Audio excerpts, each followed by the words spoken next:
Je m'appelle Eve Dumont. Pour me présenter simplement, aujourd'hui je suis un peu multicasquette entre plusieurs passions par le bien-être et on a vaguement parlé là de biohacking, mais c'est vraiment une de mes passions de comprendre le fonctionnement du corps, de l'esprit, comment ça marche ensemble. En tant que mannequin, je me suis rendu compte à quel point, justement dans la société de consommation, mais il y a tellement de choses où c'est du bullshit en fait.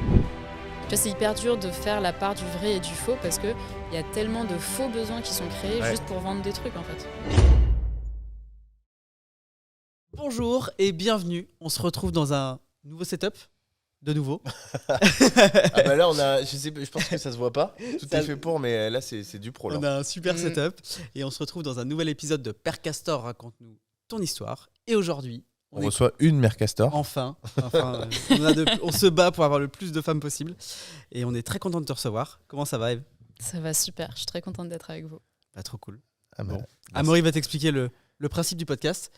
On va t'expliquer comment ça fonctionne. Alors tu as regardé certainement celui avec Veneta, mais pour le réexpliquer, en fait l'idée c'est de remonter ton premier souvenir, en l'occurrence d'entrepreneuse.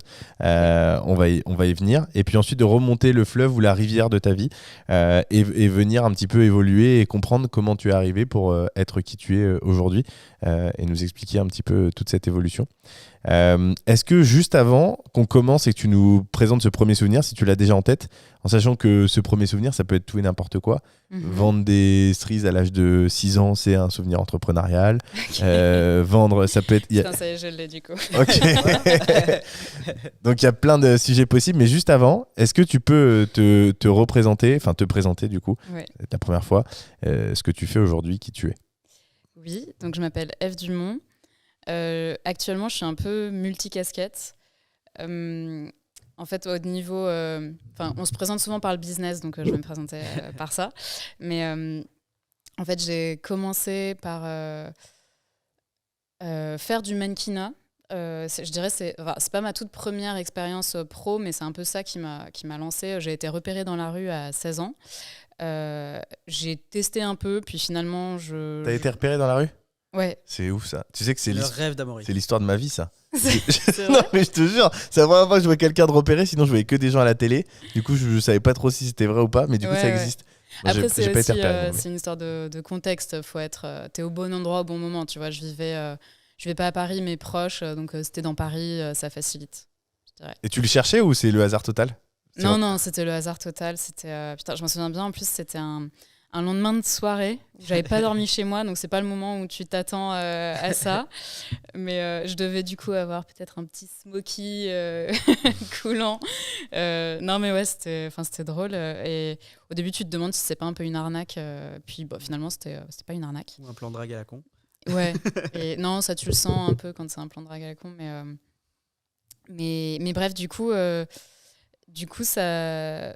Je dirais depuis un peu ce moment-là, c'est là où j'ai l'impression que j'ai un peu commencé à travailler, on va dire. Parce que sinon, des fois, tu travailles, mais ça va être, je sais pas, du babysitting, des petits boulots, et t'as pas l'impression que c'est dans la continuité. Tu vois, c'est genre un truc one shot une fois. Et bref, et après ça, finalement, donc j'ai un petit peu testé, puis genre, je passais mon bac en même temps, donc c'était juste pas trop gérable niveau... Enfin, tu sais, on t'envoie... genre, est-ce que t'es dispo cet après-midi pour aller à un casting ? Genre, non, j'ai cours d'anglais, je dois sécher, qu'est-ce qui se passe ? Donc, enfin, tout ça me stressait un peu, donc je me suis dit, Qu'est-ce que tu faisais à ce moment-là ? Tu séchais le cours d'anglais ? T'y allais ou... Non, du coup, j'y allais pas. Okay. Tu vois, et en fait, ça te met dans une situation où t'as l'impression de devoir dire non, si t'es pas dispo, du coup, moi, j'avais peur que du coup, on arrête de me proposer des trucs et tout. Et donc finalement, j'ai préféré me focus sur mes études en me disant, au pire, j'y reviendrai plus tard. Et donc, c'est ce que j'ai fait. Je me suis focus sur mes études. J'ai fait une prépa pendant 2 ans. Après, je suis rentrée en école pour devenir psychomotricienne. Donc ça, c'était 3 ans à la fac de médecine de Lyon. Je suis allée à Lyon. Et à ce moment-là, en fait, je me dis, ça serait cool de mettre un peu d'argent de côté pendant que tu fais tes études. Et quitte à avoir un job avec un emploi du temps pas trop strict, pourquoi pas me remettre au mannequinat. Et donc, je m'y suis remise. Et je veux dire, j'ai contacté une agence en mode, ça vous dirait qu'on travaille ensemble. Et je suis déjà en train de faire tout mon parcours, en fait, je réponds pas du tout à votre question. Aujourd'hui, putain, pardon. Non, alors, pour me représenter simplement... En vrai, ça va, parce que tu le survolais, t'inquiète, on va rentrer dans le détail après. En vrai, tu peux continuer comme ça, parce que tu le survoles et ça permet de présenter ce que tu fais aujourd'hui, donc ça va, mais t'inquiète, on rentrera dans le détail ensuite. Mais du coup, pour me présenter simplement, aujourd'hui, je suis un peu multicasquette entre plusieurs passions. Donc je suis passionnée par le bien-être et on a vaguement parlé là de biohacking, mais c'est vraiment une de mes passions de comprendre le fonctionnement du corps, de l'esprit, comment ça marche ensemble. Et donc j'ai développé un écosystème de bien-être que j'aime bien appeler Feel Good, du nom de mon podcast, où justement il y a un podcast où je partage des astuces hyper concrètes, genre au niveau corps et esprit, qu'est-ce que tu peux mettre en place dans ta vie qui va t'aider à te sentir mieux, à débloquer des trucs. Je fais des ateliers de bien-être, des immersions qui sont très cool. Et voilà, je suis en train de développer plein d'autres trucs autour de ça. Plus de mannequinat du tout ?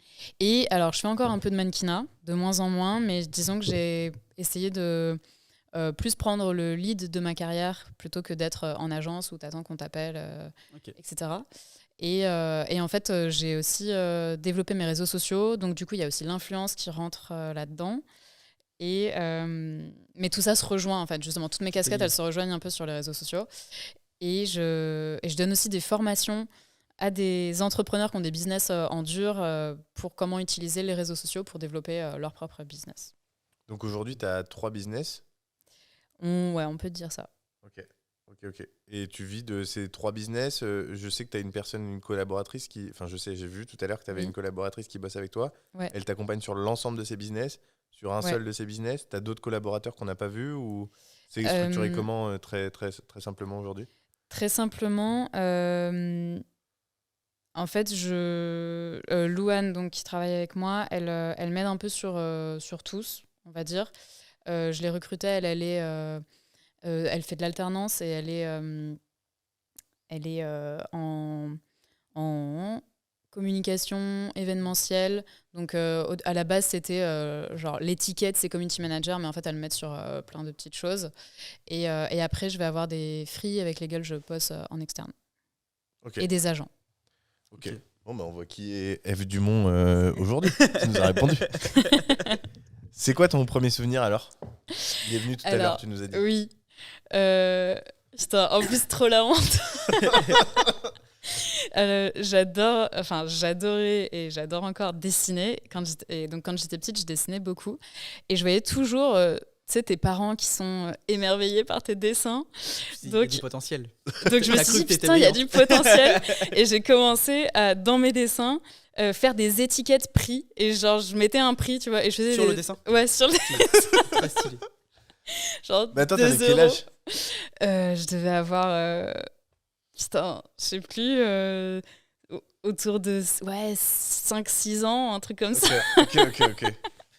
Mais quand t'as dit le truc des streets, parce que tu sais, j'étais là, je cherchais un truc sérieux, je me dis putain, mais non, je crois que c'est ça les premiers trucs que j'ai essayé de vendre, c'est mes putains de dessins. Carrément, c'est de l'entrepreneuriat de ouf. T'en as vendu un ou pas ? J'ai dû peut-être en vendre un. Et au final, t'avais du talent ou pas ?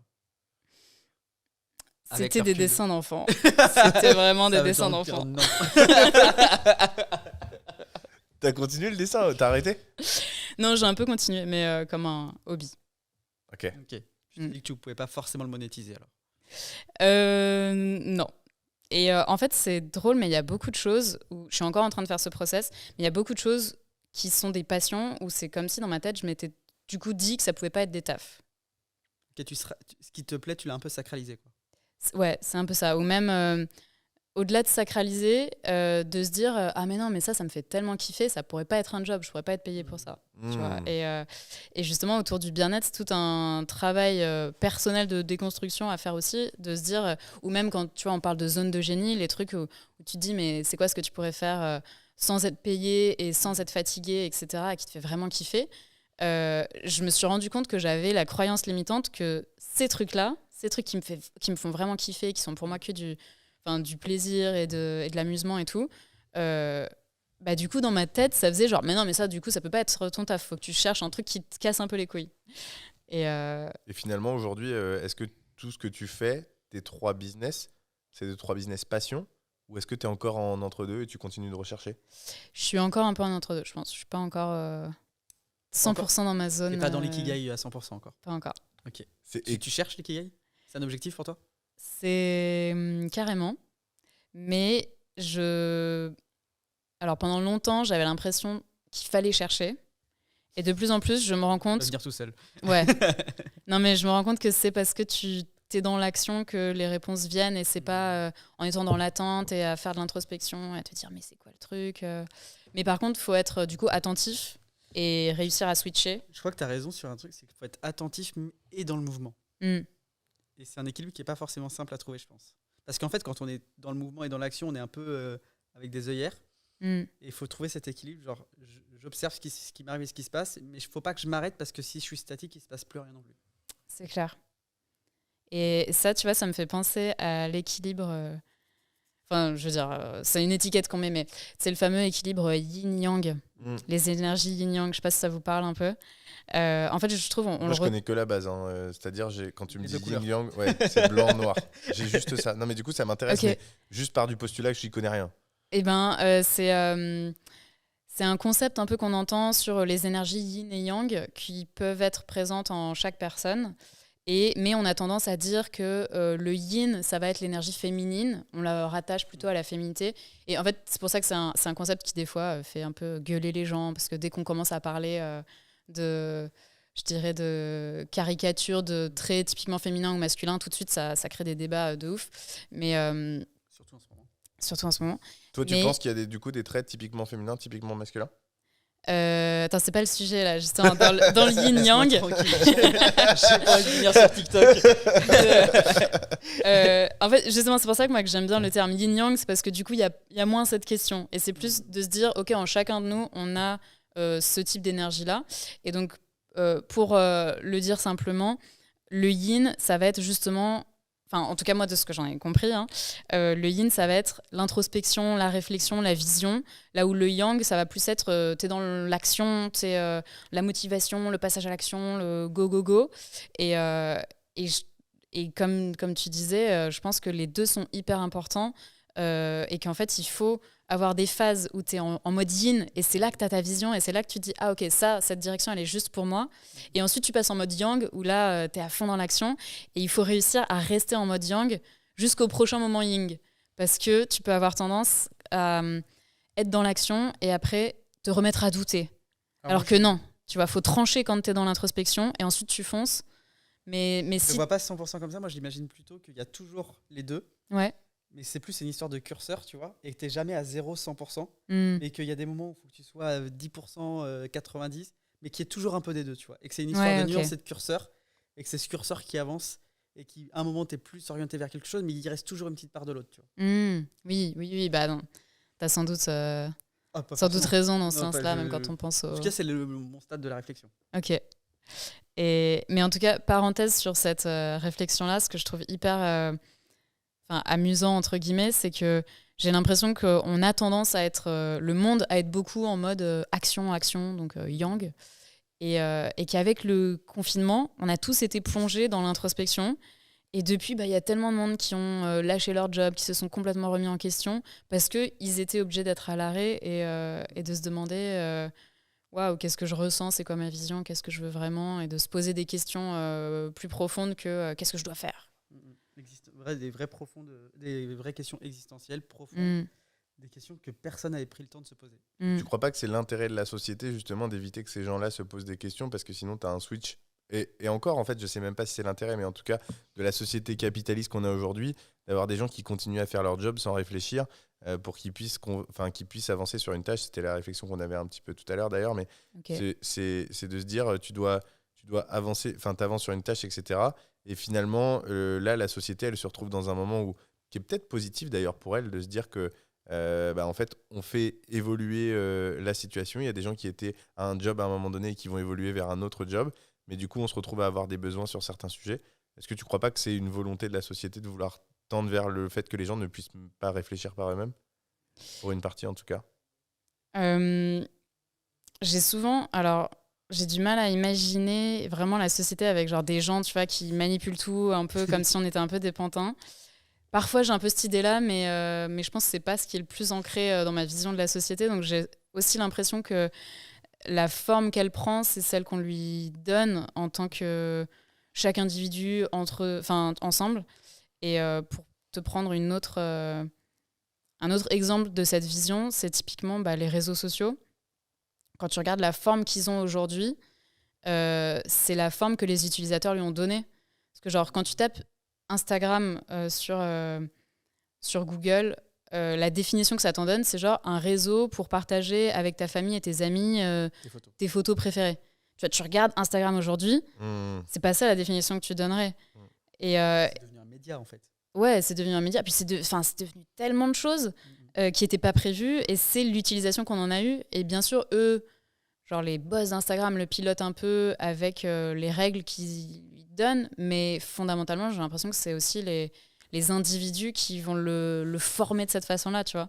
Donc, dans ce que tu dis, je pense que... en fait, j'ai l'impression que ce serait purement mon avis ultra perso, tu vois. Et Non, je mais sais pas c'est à ce que quel je te point demande. il est... Ah non, mais carrément, c'est un avis subjectif, hein, t'as le Ouais. droit. Hein. Du coup, si, clairement, t'as des moments où tu te dis oui, il y a sans doute un intérêt à ce que les gens ils soient un peu tous addicts tous dans le même sens, tous à ouais, appliquer. tous dans Après, le même sens, addicts à 1000 trucs, à pas se poser de questions.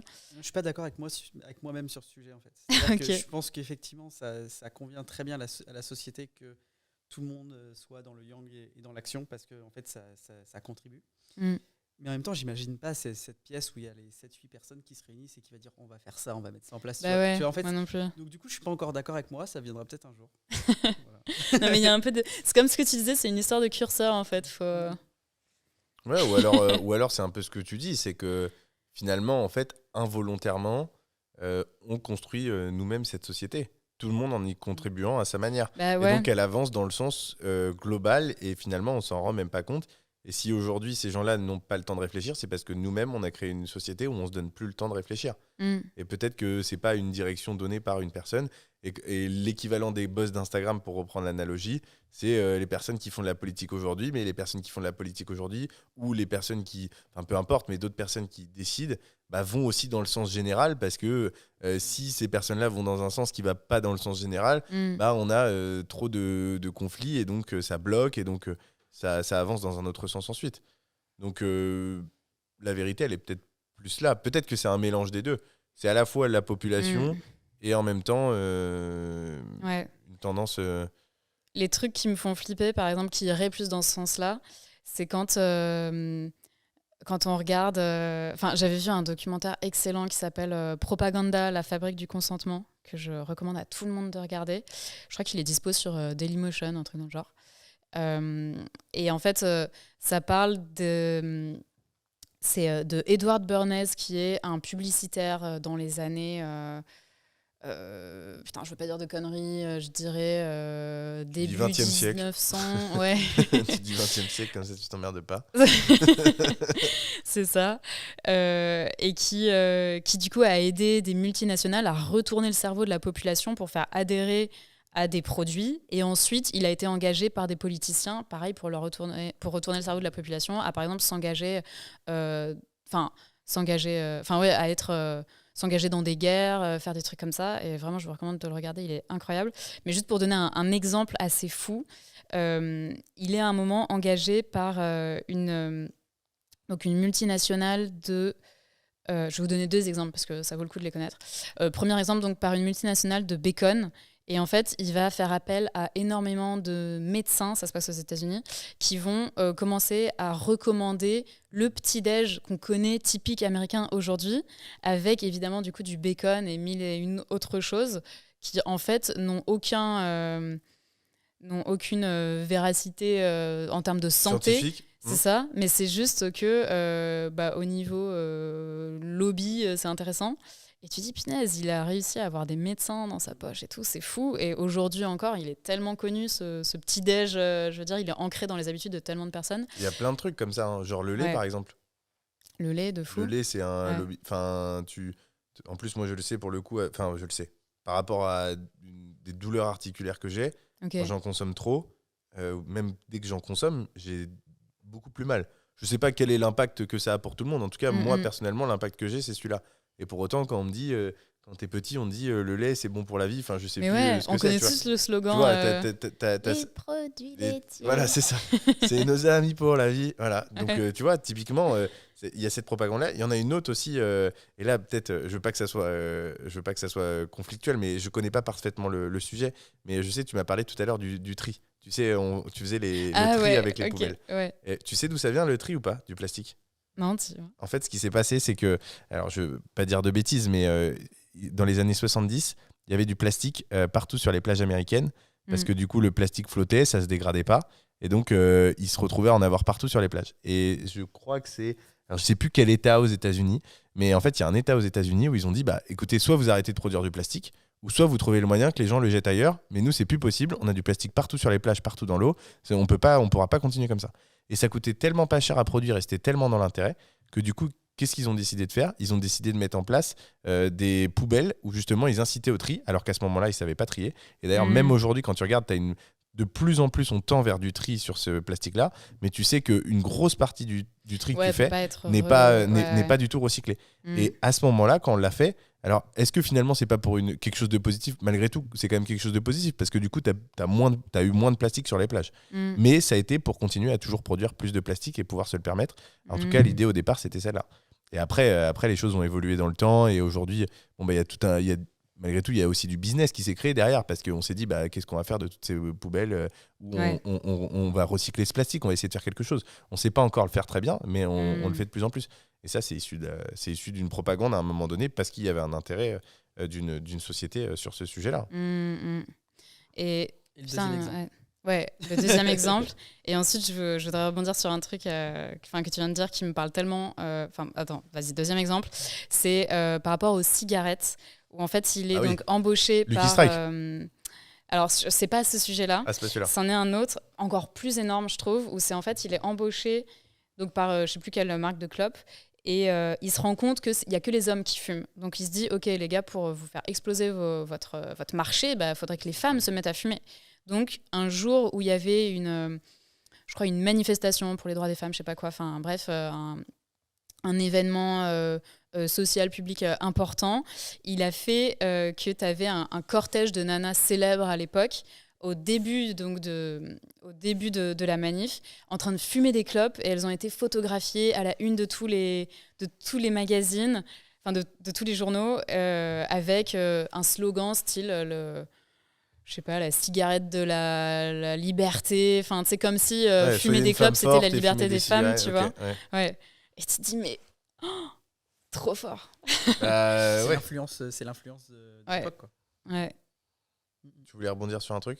Oui, sur le fait de créer des besoins pour faire du business, tu vois. Et ça, c'est un sujet que, en tant que mannequin, je me suis rendu compte à quel point, justement, dans la société de consommation, mais il y a tellement de choses où c'est du bullshit, en fait, et où on va te créer des besoins où tu n'as pas de besoin à la base.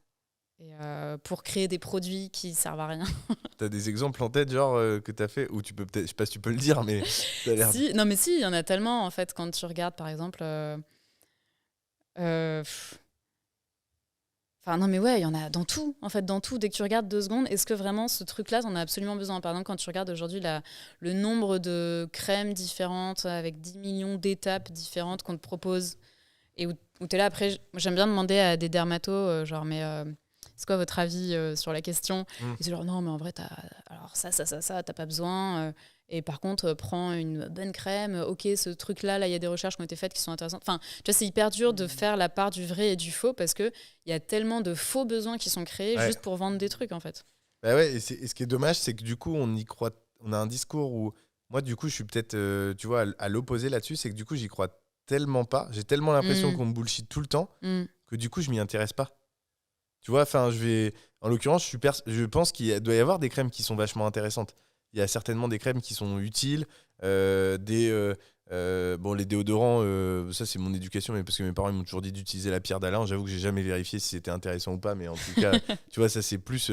Mais comme les shampoings, t'as des trucs au beurre de karité, enfin des trucs tout Et moi, c'est vrai que je sais pas si t'es un peu pareil que moi là-dessus, mais je pense que nous, Je on suis est pas le bon client, moi, là-dessus. hyper loin de tout ça, quoi. J'ai une règle, C'est Non, fou, mais- hein. J'ai une règle, Ouais. c'est si ça mousse, ça lave. Là, c'est l'exemple de la cosmétique. Peut-être que ça vous parle pas, mais il y a Attends, plein d'autres trucs. Excuse-moi de te couper, mais c'est hyper intéressant ce que tu viens de dire. Si ça mousse, ça lave. Tu sais que de base, je crois que c'était le liquide vaisselle qui moussait pas. Et du coup, ils se sont démerdés pour que ça mousse parce que les gens avaient l'impression que ça lavait pas. T'imagines? Non, mais c'est vraiment. ouf. Non, mais vraiment. C'est ouf. De base, ça C'est ça vrai. moussait pas. C'est vrai qu'il y a des trucs qui moussent pas, qui lavent en vrai. Bien sûr. T'imagines? Non, mais comme quoi, c'est hyper psychologique. Hein. Ouais. Du coup, excuse-moi, je t'ai coupé. Enfin, je sais pas si t'as. Et ouais, non, enfin, je voulais juste dire que du coup, bon, la cosmétique, c'est pas un exemple qui vous parle, mais il y en a sans doute d'autres où tu te rends compte, justement, dans les vêtements, dans plein de choses, où tu te dis, punaise, est-ce que vraiment on a besoin à ce point, tu vois, et c'est parce qu'en fait, ça vient jouer sur le besoin d'appartenance, enfin, justement, dès que tu t'intéresses à l'entrepreneuriat et que tu Mais comprends qu'il c'est- faut créer des besoins. C'est ça, c'est un énorme sujet de difficulté pour moi. C'est que Ouais. je suis plutôt minimaliste. J'ai très peu de choses. Et l'apparence, bon, j'essaie un minimum, tu vois. J'essaie de mettre des chemises, enfin, j'essaie de faire un peu attention. Mais du coup, je suis pas du tout client de ces sujets-là. Mm. Et du coup, c'est assez difficile pour moi de mettre dans la position de comment un consommateur pourrait consommer sur ces sujets-là. Parce que moi-même, étant très peu dépensier, j'ai du mal à mettre dans cette position-là, tu vois. Pour essayer de comprendre un petit peu ce que le consommateur veut, parce qu'on essaye. Enfin, je pense que quand tu veux monter un business qui fonctionne, tu essaies de comprendre un peu ce que veut le consommateur, et c'est là où c'est difficile. Et je sais pas si tu as le même sentiment, toi, mais. Moi, je suis bipolaire. C'est-à-dire que j'ai des phases. J'ai des phases où je vais être très consommateur, des fois pas du tout. Donc, je l'ai accepté. Et t'arriverais à savoir à quand, quoi, pourquoi correspondent ces phases? Non, absolument pas. Je suis pas trop dans l'analyse de ce qui s'est passé avant. Ok. À titre Ok. personnel, le passé ne m'intéresse absolument pas. Ah ouais? Ouais. Pourquoi Ce qui alors m'intéresse, tu c'est la suite. poses des questions sur le passé de tes invités? Parce que je trouve ça hyper intéressant de comprendre la genèse Ok. d'un entrepreneur. Mais moi, à titre perso, ce qui s'est passé avant, ça m'intéresse pas des masses. Ce qui m'intéresse, c'est la suite. Hmm. Voilà. Je suis plutôt Ok. tourné vers le futur que vers le passé. Ok. Et tu. Alors, je comprends de fou cette idée et je connais plusieurs personnes qui partagent un peu cette idée-là. Et du coup, d'ailleurs, quand tu leur poses des questions sur leur passé, ils sont en mode putain, je sais plus. Ouais, c'est ça. Mais t'as pas l'impression que des fois, aller creuser dans le passé, ça te permet justement de mieux comprendre aussi l'avenir? J'en suis pas à ce stade. Ça viendra peut-être. Mais Ok. en tout cas, à l'instant T, non. J'en trouve pas, j'en ressens pas le besoin de comprendre certaines choses du passé pour le futur. J'en ressens absolument pas le besoin. Mais on est en Ok. train de se faire arnaquer là. On est en train de déverser le podcast. Ouais, Non, mais je trouve ça hyper intéressant. Elle a son podcast aussi. Donc, On sent que t'as un podcast. Hein. On sent que attends, t'as un podcast. on va se faire avoir, c'est sûr, Ouais. au bout d'un moment. Non, mais attends, pour de vrai, je trouve ça hyper intéressant parce que il y a à l'inverse Enfin, du coup, ça me fait penser un peu aux thérapies et tout ce que tu dis, qui vont souvent être orientées sur aller, au contraire, comprendre en soi des trucs du passé qui ont pu te marquer. Et il y a pas mal de coachs en mindset, de thérapeutes hyper reconnus qui te disent que en fait, c'est vraiment ton passé qui détermine qui tu es aujourd'hui et que si tu n'as pas un peu conscience de ça, bah, tu vas un peu le subir sans pouvoir comprendre pourquoi tu as envie de ça aujourd'hui, c'est quoi la meilleure décision pour toi, etc. Je pense que tu as besoin de ça quand tu es un peu énervé. Quand tu es un peu. Tu vis de l'injustice, que tu n'es pas apaisé. C'est vrai que tu disais tout à l'heure que tu as une vie plutôt apaisée. Ouais, ça va. Je pense qu'effectivement, tu as besoin d'avoir des réponses quand tu te sens pas au bon endroit, que tu te sens énervé, que tu te dis ça c'est pas juste, qu'il y a des... Mais quand tu vas plutôt bien au quotidien et que tu es apaisé, t'as pas besoin d'aller chercher des réponses à des questions que tu te poses pas, tu vois. Ouais. Et aujourd'hui, moi, c'est des questions que je me pose pas. Je suis plutôt vraiment tourné vers le futur. Et pour une raison très simple, c'est que pour moi, le futur, on peut le changer. On a un impact. Et le passé, on a zéro impact. Donc, et par exemple, alors j'ai aussi, et c'est un peu, j'ai vu que c'était des choses qu'on retrouvait dans le stoïcisme, mais par exemple, je ne suis pas affecté du tout par tout ce qui se passe sur lequel je n'ai pas d'impact. Ok. C'est-à-dire que là, il y a un sujet qui est Palestine-Israël. Ouais. C'est des discussions que j'ai avec des gens. Et en fait, je regarde, je vois ce qui se passe, mais ça ne m'impacte pas parce que je sais que comme je ne peux pas être impactant et je ne peux pas changer la situation, j'arrive à le mettre dans une case de mon cerveau qui j'avance quoi. Par contre, des choses sur lesquelles j'ai de l'impact vont m'intéresser. Voilà. Mais waouh. Attends, ce que tu dis là, ça me soulève plein de questions. Parce que la première chose, c'est que on te laisse que 5 minutes. Hein. Non, pour podcast. Non, mais c'est que j'ai une vision complètement différente de toi sur le passé. Je pense qu'on peut complètement changer le passé, parce qu'en fait, c'est qu'une question de perception. Ça, je suis d'accord sur le côté perception. Mais du coup, et c'est drôle parce qu'en fait, hier, on a fait un Noël de team, du coup, avec toute la team de Steven, avec ma team aussi. Et bref, c'était très cool et on a fait plusieurs activités, entre autres. Et une activité notamment où tu as Steven qui revenait là, d'un séminaire avec Anthony Robbins. Peut-être qu'il vous en a parlé dans le... C'est Tony Robbins. Ouais, c'est Tony, ouais. Il s'appelle Anthony ? Ouais. Ah, j'apprends un truc. Je sais pas. C'est surnom, Tony. Ok, je pensais que c'était Tony son prénom. Ouais, parce qu'aux US, ça me choquait pas que ça soit Tony. Ouais. Oui, ça va. Ouais, okay. C'est comme Brad Pitt, c'est Bradley. Ok. Oh putain, j'apprends un truc.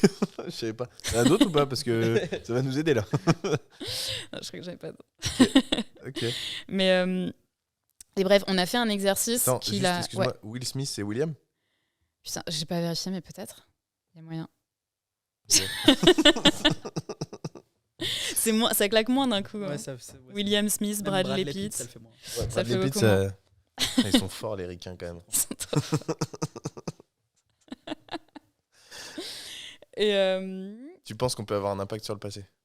Et ben ouais, totalement. Parce que d'ailleurs, c'est quelque chose sur lequel on te fait travailler quand tu as des traumas. Enfin, en fait, les traumas des gens qui vont, par exemple, justement, souffrir de troubles post-traumatiques, c'est que dans leur cerveau, l'information traumatique, ouais, elle n'a pas été assimilée, quoi. C'est dans une zone de ton cerveau où le circuit, il te permet pas, c'est comme si tu l'avais pas digéré, et donc tu le revis en permanence, comme si tu étais en train de le vivre réellement. Et bon, ça va être les troubles post-traumatiques, mais tu as aussi les traumas, je dirais plus généralement, c'est qu'en fait, comme si dans ton cerveau, il revit la situation dans l'état où il s'est senti incapable de la gérer. Et souvent, tu vas avoir des choses comme ça qui ont été faites dans ton enfance, par exemple, des trucs qui t'ont traumatisé dans ton enfance, que tu pouvais pas gérer parce que tu étais un enfant avec moins de possibilités qu'aujourd'hui. Et du coup, le fait de revenir les explorer en tant qu'adulte et en te rassurant, non seulement en ayant un autre mindset et de te dire, attends, peut-être la situation était en fait pas si horrible, ou peut-être que tu peux la voir différemment, peut-être que tu peux relativiser, peut-être que tu peux prendre du recul, peut-être que tu peux simplement te rendre compte qu'aujourd'hui, tu serais capable de la gérer maintenant. Et en fait, ça va être plein de façons de réexplorer ce souvenir-là, donc le passé, avec un état d'esprit différent qui vont en fait changer ta perception de ce souvenir et peut-être changer l'ancrage que ça a en toi. Et en fait, je trouve que la vie n'est que perception. En fait, notre vision de la réalité, c'est que nous qui la construisons en fonction de notre focus, quoi. Donc, c'est là où l'hypnose est intéressante. Parce que l'hypnose va permettre de revivre certaines situations des fois d'une manière différente et de la digérer, de l'accepter plus facilement, alors que de base on l'avait pas accepté. Mais en fait, je pense que vous êtes d'accord. C'est juste que vous n'utilisez pas les mêmes termes. C'est toi, tu dis, on peut modifier son passé, du coup, en utilisant une action présente, voire future. Et toi, Erwan, tu dis que tu peux pas modifier ton passé, mais non, je dis pas ça. Je dis que ça m'intéresse pas parce que j'ai plus d'impact. Voilà, que ça t'intéresse pas. Changer rationnellement les choses. Pardon, t'as raison. Et par contre, tu veux modifier ton futur, et en modifiant ton passé, comme le conçoit Eve, tu modifies ton futur. Si tu arrives à digérer une information. Non, mais c'est vrai. Non, j'ai pas compris ce que tu as dit. Bah, en fait, si tu as une information, Eve, elle dit qu'il est possible de travailler sur son passé pour avoir un futur meilleur. Sur la perception. Il est possible de travailler sur la perception des événements qu'on a eu dans le passé. Mais on ne change pas foncièrement le passé, on peut changer la manière dont on a vécu les choses. Et effectivement, donc, je pense que c'est important de le faire quand on a mal vécu des choses. Mais si on n'a pas... c'est clair. Pas nécessaire d'aller le faire. Et moi, dans ma position, c'est effectivement pas nécessaire de le faire. Putain, je kiffe ça. C'est rare de rencontrer des gens qui sont... Cool. Mais ouais. Non, mais c'est trop bien. Qui sont cool. Non, qui sont justement en mode, non mais attends... all is good, genre T'as pas eu. J'avance dans Tu vois, le- c'est ce qu'il m'a dit Erwan quand il est venu à Bordeaux. Non, il est à Paris, toi, t'es venu Ouais. à Paris. Parce que Eve est venue à Bordeaux pour le mastermind de Gérald. Et Erwan m'a dit en partant de Paris, d'ailleurs, tu l'as redit dans le mastermind, je crois, ou dans l'interview qu'il a Ouais. fait. Erwan a dit ce qui est cool, c'est que tous les gens qui sont là, ils ont le sourire et ils sont tous positifs. T'as pas eu ce sentiment-là aussi ? Si, de faux. Mais je trouve que c'est pas la même chose d'être souriant, positif, joyeux et d'être en mode waouh, mais moi je pense que là aujourd'hui je suis à un stade de ma vie où genre je me sens pas avec des ombres au tableau, tu vois, qui te créent un peu des problématiques. Ouais, j'ai pas T'en besoin as d'aller piocher. aucune ? Non, à l'instant. En fait, non, j'ai pas des trucs dans lesquels j'ai besoin d'aller piocher dans le passé pour régler. Mm. le truc, tu vois. J'ai rien à régler dans mon passé. Genre, j'ai juste à vivre l'instant présent et me consacrer au futur. Vraiment, c'est. Mais ça, tout le monde un peu, non ? Enfin, Ah sauf non. quand t'as des traumatismes, Ah non. des trucs extrêmes. Enfin, voilà, j'ai des. Mais sinon, si. Enfin, Mais moi, j'ai en pas fait, le sentiment. c'est pas la taille du traumatisme qui compte. Là, et je te rejoins à 1000%. C'est la perception. Il y a des gens qui vont vivre un divorce de leurs parents. Il y en a qui ça va passer comme une lettre à la poste. Et il y en a qui vont le vivre comme un traumatisme et qui s'en sont toujours parmi à l'âge de 30 ans, 35 ans, 40 ans, tu vois. Donc c'est là où effectivement la perception, elle est hyper importante.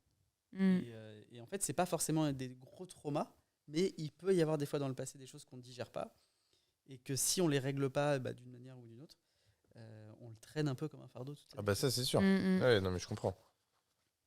Puis c'est aussi l'idée que du coup, ça va créer en toi un peu comme des croyances limitantes et même tes règles de vie, quoi, où tu dis, du coup, c'est des croyances limitantes, mais genre, ça, je peux le faire, ou ça, je peux pas le faire, ou ça, pour moi, c'est la définition du bonheur, ou ça, pour moi, c'est inacceptable, enfin, tu vois. Et en fait, du coup, en prendre conscience et relativiser ça, ça te donne beaucoup plus de liberté dans le présent et dans le futur, justement. Ok. Bon, on revient on à reprend ta vie. ouais, On parce revient à que- ta vie. on s'est Très fait bien, avoir ouais. par Steven tout à l'heure, on va pas se faire avoir deux fois quand même. Donc du coup, tu as réalisé ce premier souvenir entrepreneurial qui était celui de vendre des dessins. Et ensuite, est-ce que tu as eu d'autres événements marquants avant que tu arrives, je dirais, à ce moment-là dont tu nous as parlé tout à l'heure, qui sera une prochaine étape, à savoir le moment où tu t'es fait repérer en tant que mannequin à l'âge de 16 ans. Est-ce que tu as eu d'autres moments un peu marquants où tu as réalisé des choses, je sais pas, tu aurais vendu des dessins plus chers, tu aurais fait de la musique, je sais pas si c'est artistique ou autre chose. Mais attends, du coup, c'est quoi pour vous l'entrepreneuriat ? Oh mais là, elle triche. Parce que non mais Moi, j'ai même pas réfléchi. Je peux me faire endormir. non mais parce que Je t'ai vu. Non. parce que du coup ouais, je peux trouver, enfin je sais pas si je peux trouver des exemples où Bah, part du postulat que ce qui est pour toi de l'entrepreneuriat l'est pour nous, puisque la réponse est pour toi et sera subjective. du coup moi dans ma vision, ça serait avoir envie de proposer des trucs, quoi, et de dire plutôt que de suivre ce qu'on m'amène, là j'ai envie de proposer des choses et je dirais que T'es pas obligé d'avoir eu des choses qui sont passées entre 7 et 12 ans. Hein. Il y a des personnes qui n'ont rien eu pendant plusieurs années. Hein. Des fois, ils ont un souvenir à un âge très tôt. Et ensuite, la vie se faisant, et il n'y a pas eu d'autres événements entrepreneuriaux. C'est possible hein, que tu aies juste suivi le collège de manière classique. D'ailleurs, c'est le cas de beaucoup d'entrepreneurs. On remarque Il y a une période de blanc. ouais, assez souvent, il y a un départ où ils réalisent quelque chose, très jeune, comme toi. Et ensuite, pas grand-chose jusqu'à entre 16 et 25 en moyenne, selon les entrepreneurs. Non, mais parce que tu disais faire de la musique, par exemple. Ouais, alors si tu nous Tu vois, dis donc j'ai juste testé 1000 trucs. jouer mais... du piano, non. Alors, ok, je vais préciser, pour nous, l'entrepreneuriat, puisque sinon on va plutôt considérer que c'est de l'associatif ou du hobby, c'est qu'il y a tu l'as dit tout à l'heure, quand tu as fait des dessins, tu as mis 2 euros dessus. À partir du moment où tu commercialises quelque chose, on va considérer qu'il y a une action... Monétise, on va dire. Ouais, tu monétises. Oui, ok. C'est le mannequinat. C'est peut-être j'ai dû faire des ventes de gâteaux, des trucs, mais pas tellement Mais t'as fait ça pour des assos ou t'as fait en mode tu t'es chauffé et tu voulais devenir une grande cuisinière? Parce que c'est pas pareil. Non, oui, d'accord. Oui, non, t'as dit associatif, hobby. Ouais, non, du coup, je pense en effet, il n'y a pas eu tellement d'autres événements où j'ai mis... Donc là où je suis hyper jaloux, c'est très rare que je sois jaloux, mais c'est qu'à 16 ans, tu t'es fait repérer dans la rue. On se connaît pas, mais Erwan le sait parce que j'ai dû le dire 50 fois. 1700 fois. 1700 fois. C'est que mais vraiment, je croyais quand j'étais petit que j'allais me faire repérer dans la rue. Mais j'en étais sûr. Ok, Et du génial. coup, je me baladais et tout. Mais c'était... Des fois, t'allais te balader pour rien, mais juste pour te faire repérer. Je pense pas, parce que quand ça m'est arrivé, j'étais trop jeune et du coup, j'avais pas trop le choix d'aller me balader tout seul. Okay. Mais par contre, si j'avais eu l'autorisation, bien sûr. Mais t'avais entendu ça où, du coup? Parce que alors moi, j'étais un énorme client de la télévision. Ok. Et donc, je voyais que... Pour moi, je voyais pas comment créer d'opportunités à part le moyen de me faire repérer. Et c'était pas pour être mannequin, c'était pour être acteur. Je voulais absolument être acteur en étant jeune.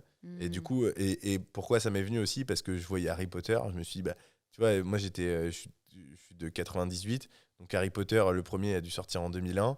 Donc moi, quand j'avais 7 ans, 6, 7, 8 ans, je voyais Harry Potter. Et quand je voyais Harry Potter, en plus, mon père m'avait forcé à lire un Harry Potter. Donc bref, je connaissais très bien la saga et je voyais que c'était des enfants qui jouaient. Donc je me suis dit, si eux jouent dans Harry Potter, moi je peux aussi jouer dans Harry Potter ou dans un autre film. Et donc c'était ça que j'espérais, mais malheureusement ça s'est jamais passé. C'est comme ça. Pour l'instant. C'est peut-être un truc à guérir dans le passé, ça d'ailleurs. Non mais du coup, au contraire, c'est toi qui as construit ton truc en fait, au lieu d'être repéré. Ah bah moi je suis un peu comme ça, hein. C'est, si ça se passe pas, il faut que je trouve une solution pour que... Alors ça a mis beaucoup de temps, hein. Je pense que je peux au moins 5 ans où je crois que j'espérais être opéré, je pense. Enfin, c'est très long, hein. Ça a pas duré 3 semaines, quoi. et d'ailleurs je crois que j'espère encore aujourd'hui, hein. Enfin, s'il y a quelqu'un qui vient me voir dans la rue, je pense que je serais très content de... Putain, non mais attends, si t'as encore ce rêve d'acteur, faut que t'en fasses un truc. Ouais, alors je sais pas si c'est encore un... Ouais, non, c'est juste être repéré, c'est plus la carrière. si, t'as raison, c'est peut-être ça. Ce serait peut-être plus... parce que si on vient me voir et on me dit « Ah là là, t'es drôle, tu voudrais pas devenir humoriste », je pense que je serais capable de dire non. Parce que il y a une époque, je voulais l'être, mais je me suis rendu compte que j'étais malheureusement pas si drôle que ça. C'est vrai, ça c'est terrible, ça. Mais par contre, ouais, peut-être acteur... Acteur, je pense que j'arrive pas à estimer la difficulté du métier. C'est-à-dire que j'ai le sentiment en le voyant que c'est facile, et par expérience, quand j'ai l'impression que c'est facile, c'est que j'ai pas compris où était la difficulté. Ouais, je vois.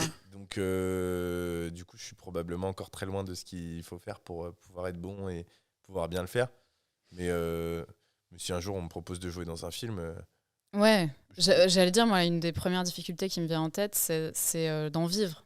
Tu vois, c'est pas pareil après de jouer dans un film, t'éclater, peut-être donner une perf de fou. Enfin, ouais, c'est bon. Tes premiers, le mannequinat, ça commence quoi, 17 ans, 18 ans? Du coup, plutôt 16 ans. Ok. T'aimes ça quand tu le fais? Juste, ça se passe comment? Tu te fais comment? Parce que du coup, moi, ça m'est jamais arrivé, donc t'imagines bien, ça m'intéresse. Comment tu te fais reconnaître? Genre, tu marches dans la rue, il y a quelqu'un qui fait « Hello, ça te dit de jouer ?» C'est tout? Ouais. Ok. Et du tu coup, fais là, une carte c'était et genre... dis appelle-moi, quoi. Exactement. Une carte, oui. Parce qu'il n'y avait pas trop Instagram encore. Ouais, ok. Et d'ailleurs, aujourd'hui, beaucoup de mannequins se font repérer sur les réseaux. Enfin, mannequins, surtout de comédiens aussi, se font repérer sur les réseaux. Mais du coup, moi, c'était encore old school, j'ai l'impression. Mais au moins, tu t'es fait... Ok. Et du coup, vas-y, excuse-moi, je t'ai coupé pour les... Ouais, donc c'était 16 ans. Ouais. Tu vis ça comment, toi, ton premier contrat de mannequin? Parce qu'en fait, là, tu commences à monétiser ton image. Ça doit te plaire à 16 ans? C'est... Ouais. Attends, parce qu'il y a plein de questions dans ta question. Genre, de monétiser mon image? Ouais, c'est-à-dire je pense que je réalise pas à l'époque. Ouais. Tu te dis pas... Enfin, surtout, avec le mannequinat, en fait, il y a eu...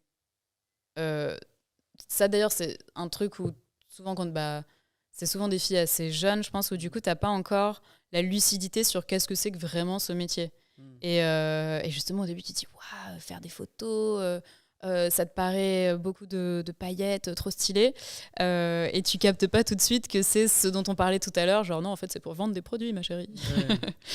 Okay. Donc même le côté, c'est mon image et tout. Enfin, tu sais, au début, tu te rends pas trop compte de ça, quoi. Et t'as aimé les premières séances photo? Comment ça s'est passé?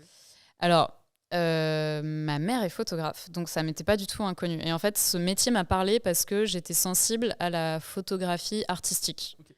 plus que pour le côté mode, beauté, fashion. C'était plus le côté faire des belles images, artistiques, l'univers, les lumières, tout ça. Ok, trop bien. Et la deuxième fois que tu deviens mannequin, c'est à quel moment? C'est très longtemps après? C'est oui, au final, pas mal d'années après. Peut-être genre 4 ans après, un truc comme ça.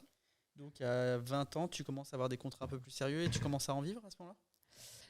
Alors non, j'en vivais pas encore parce que justement j'avais mes études, donc au final j'étais pas du tout assez dispo. Okay. Et le mannequinat, c'est un job où t'as... je dirais c'est très irrégulier, tu vois, en termes de nombre de contrats et en termes de rémunération par rapport aux contrats. Tu vas avoir des contrats qui vont te permettre de vivre pendant plusieurs mois, d'autres pas, tu vois, ou d'autres, faut que tu en fasses plusieurs. Tu vas avoir des mois où tu as énormément de contrats. Ça m'est arrivé d'avoir genre des jobs tous les jours, week-end compris, et puis après, tu n'as rien pendant une semaine. Okay. Donc pour en vivre, il faut avoir cette disponibilité-là. C'est quoi très concrètement le cachet minimum qu'on te paye pour faire un shooting? Alors, une petite subtilité dans le mannequinat qui va vous interpeller sans doute, parce que ça parle de chiffres, c'est que quand tu travailles en agence, l'agence, en France, ils prennent 70% de ton contrat. Donc, c'est pour 70%? Ça aussi... 70%? Ouais. Ils prennent pas 70% dans leur poche, genre tu as des charges salariales, etc. Parce qu'en fait, c'est des contrats comme des CDD, il me semble, pour chaque shooting. Et du coup,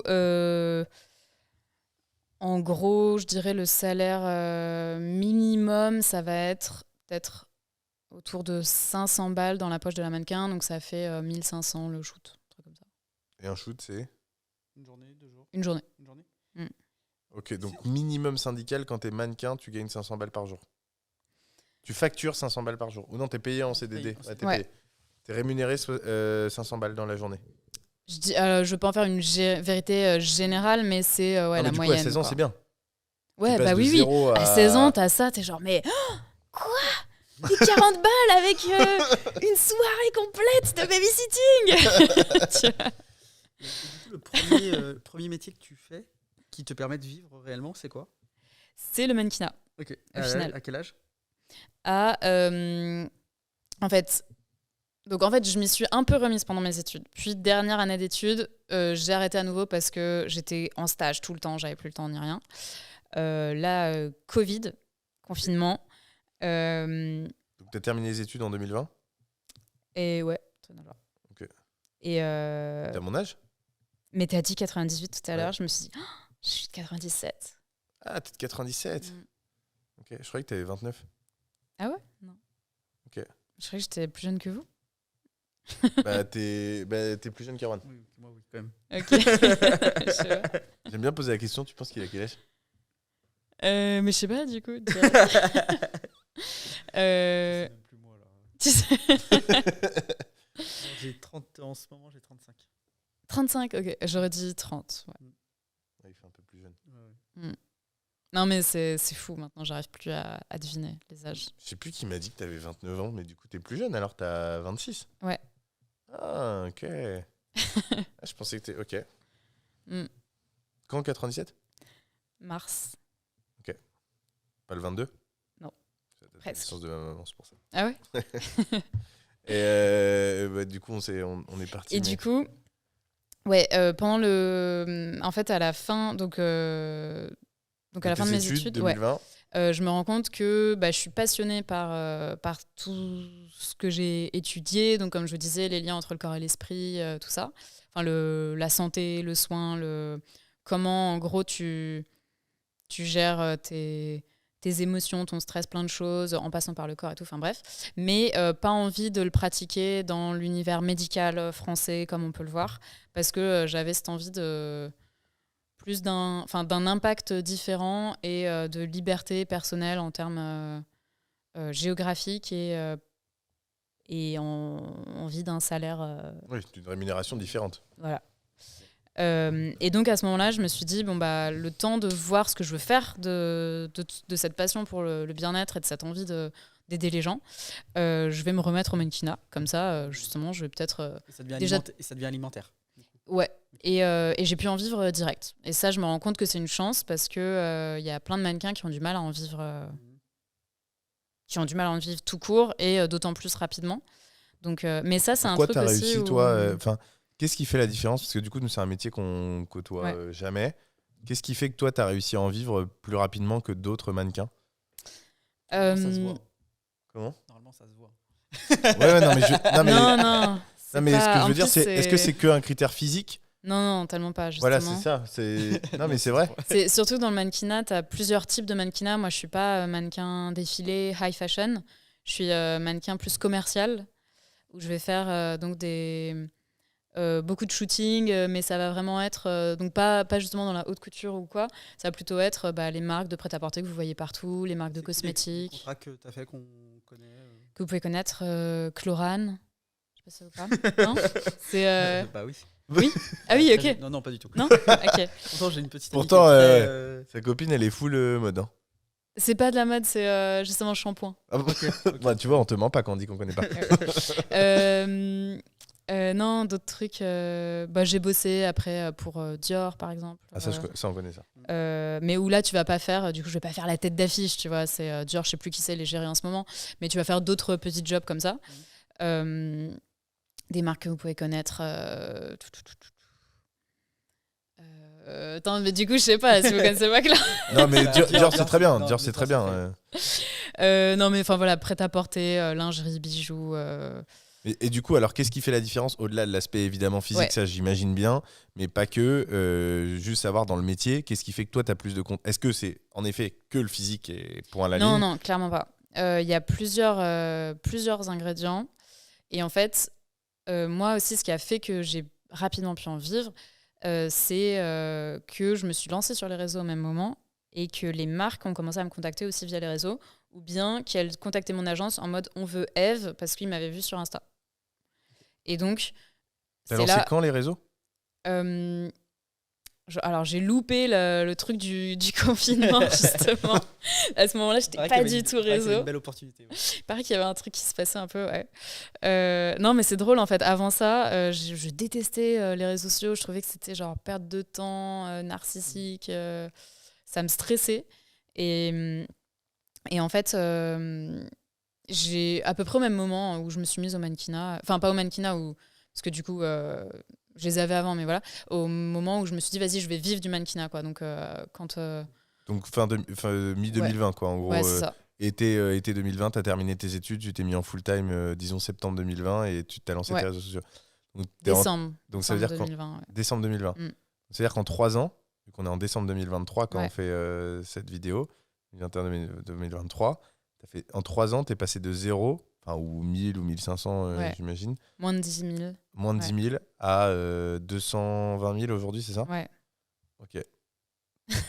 C'est propre, hein? Mais ouais, parce que je m'y suis mise vraiment, tu vois, pas en mode je poste des photos sur Insta. Je m'y suis mise avec un objectif en tête, une vraie stratégie. J'étais aussi très bien entourée. Il y a Steven que vous connaissez maintenant, qui m'a appris tout ce qu'il connaissait. Et c'est lui qui m'a donné envie d'aller sur les réseaux aussi, parce que comme je disais, j'aimais pas trop. Et lui, il était déjà sur Instagram, il m'a montré plus le côté trop cool qu'il pouvait y avoir dans le fait déjà de construire une communauté, de partager des trucs, plus les opportunités incroyables que ça peut amener. C'est le cas? Aujourd'hui, ça te déclenche des opportunités ouais, bien sûr. Sans commune mesure avec celles que tu avais il y a 3 ans? Totalement. T'as un exemple concret pour qu'on mesure l'impact que ça peut avoir aujourd'hui? Bien sûr. C'est quoi? C'est le prix d'une photo? Genre, il y a un shooting, tu le vendais 600 € en sortie d'école et aujourd'hui, tu le vends 2000 €. Alors, matérialise impact financier de fou, mais le premier impact avant ça, je dirais, c'est qu'en fait, tout à l'heure, je disais, je suis un peu multicasquette et c'est aussi grâce au réseau. Et c'est pour ça que je peux aujourd'hui, si j'ai que je peux de plus en plus vivre de mes passions parce qu'il y a un côté impact qui fait que c'est beaucoup plus simple de switcher, de développer des choses, de rencontrer des gens, d'être... Les gens s'attachent à toi, donc en fait, peu importe ce que tu vas faire, les gens vont apprécier. Donc, Et ça a toujours été mon rêve, tu vois, de me dire, je veux justement, je sais pas ce que c'est mon ikigai, mais je veux que si je kiffe un truc et que j'y mets du cœur et que je m'y donne à donf, ça puisse faire kiffer d'autres gens aussi et d'être suivi là-dedans, quoi. Ok. Donc pour ça, les réseaux, c'est une opportunité de fou. Et après, ouais, par rapport au mannequinat, en fait, je dirais ce qui te fait marcher dans le mannequinat, parce que vous posiez la question pourquoi toi ça a marché plutôt qu'une autre et tout. Donc il y a le côté réseau, mais en fait, au-delà du côté réseau, je pense que c'est il faut avoir effectivement être dans les. Donc en termes physiques, pour régler cette partie-là, parce que c'est la première que tout le monde se pose, il faut être dans, je dirais, la bankabilité du moment, tu vois. Et ça évolue aussi en fonction des critères de société et tout, mais aussi des normes. Genre, Les normes des marques, tu vois. Ça veut dire quoi? Tu dois faire entre 1m60 et 1m80, tu dois avoir les cheveux bruns, enfin, c'est des trucs comme ça? Ouais. Okay. Et par exemple, on dit souvent, ouais, pourquoi les mannequins, elles ont cette morphologie-là, tu vois, une remarque qui va souvent être faite, c'est genre, pourquoi elles sont minces et tout.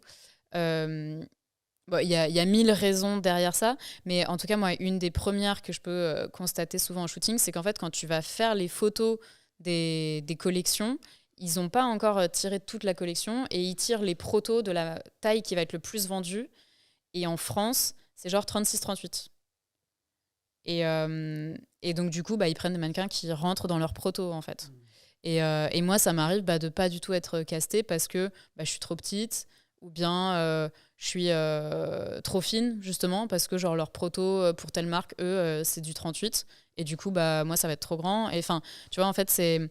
Et donc voilà, il y a ça, et il y a le fait d'être photogénique. Est-ce que justement, ça rend bien, en fait, parce que leur objectif, c'est que quand t'as quelqu'un qui voit la photo, ils se disent waouh, j'ai envie de porter ce truc-là aussi, c'est canon.